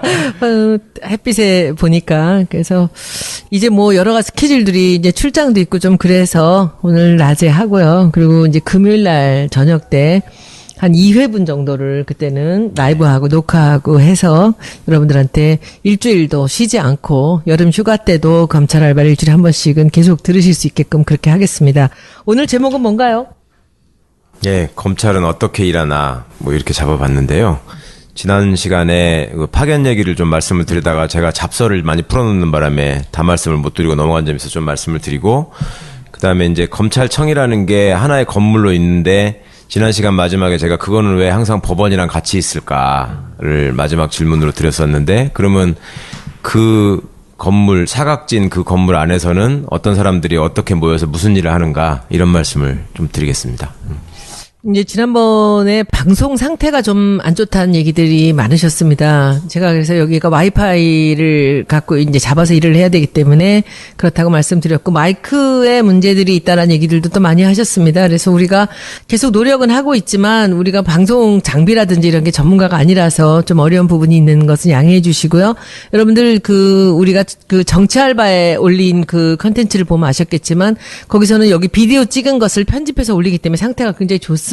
그런데 오늘 페이스북 라이브는 이제 상태에 문제가 이제 좀 있을 텐데 하나하나씩 좀 고쳐가면서 좀 나아지도록 노력을 하고 있습니다. 그래서 조금 불편하시더라도 참아주시고요. 그리고 저보고 왜 앉아있지 않고 왔다 갔다 하면서 있느냐, 왜 말을 끊느냐, 뭐 이렇게 하는데 좀 너무 말씀 빠르고 길게 가면 여러분들이 힘드실까봐 제가 그랬는데 또 야단치시니까 저 안 끊겠습니다, 오늘은. 그리고 오늘 왔다 갔다 안 하고 제가 1시간 20분 정도 끝까지 앉아서 보겠습니다. 예, 의원님 바쁘신데 감사합니다. 또 야단 맞은 거 없으세요? 김남국 변호사님은 또 뭐 춤이라도 춰라 이제 그 얘기 안 나와요? 네, 이번에는 그런 이야기 없어서 참 다행입니다. 참, 저기가 누가 알려주시던데, 지난번인가 지지난번에 제가 5.16 쿠데타라고 안 하고 5.16 혁명이라 그랬대요. 댓글에, 네. 예, 말하다 보니까 실수를 한 것 같은데, 설마 제가 그걸 혁명이라고 생각하겠습니까? 감사합니다, 지적해 주셔서. 예. 네, 그래서 이제 본격적으로 시작하겠습니다. 김남국 변호사님께서 이제 질문을 주십시오. 오늘은 이제 지난번에 조금 다루지 못한 파견 검사 문제 뒷부분을 조금 다뤄봐야 될 것 같은데요. 검사들이 이제 법무부에 파견된다라는 이야기는 저희가 들었는데, 법무부 말고도 검사의 파견 현황을 보니까 2009년도부터 거의 68개 기관에 파견이 되어 있다라고 지금 되어 있어요. 사실 이제 박근혜 정부에서 법무부하고 법무부 외의 어떤 기관에 파견하는 것을 금지하겠다라고 이야기했음에도 불구하고 지금 이런 어떤 문제가 발생하고 있는데, 일단은 이 변호사님께 이 검사의 법무부 말고 그 외에 도대체 검사가 도대체 다른 기관에 왜 가는지, 그리고 이 나가는 것이 어떤 문제가 있는지 이 부분부터 먼저 짚고 넘어가야 될 것 같습니다. 우선 이제 파견도 같은 파견이 아니다라는 것부터 먼저 좀 짚고 넘어가겠습니다. 그러니까 검사가 파견을 꼭 나가야 되는 경우가 있긴 합니다. 예를 들면 과거 참여정부 때 의문사 진상규명위원회 이런 것들 만들어가지고 과거사를 정리하는 작업을 했잖아요. 그때 보면은 그 수사기록이나 재판기록 같은 거를 검토해서 또 관련된 분들을 다시 찾아가가지고 조사하고 하는 일이 있었기 때문에 그거는 나름 업무 관련성이 있어서 이제 검사들이 좀 필요했습니다. 근데 문제는 그런데 파견 나간 검사들은 본인도 가는 걸 별로 안 좋아하고, 쉽게 말해서 영양가 없는 파견이죠. 이제 그런 파견들은 굳이 우리가 얘기하지 않아도 금방 없어집니다. 근데 문제는 권력기관 내지는 어떤 돈이 되는 힘이 있는 기관에 나가가지고 검찰의 영향력을 넓히고 또 그 기관들하고 주고받고 하면서 소통하면서 일종의 카르텔을 형성하는, 이것이 이제 문제죠.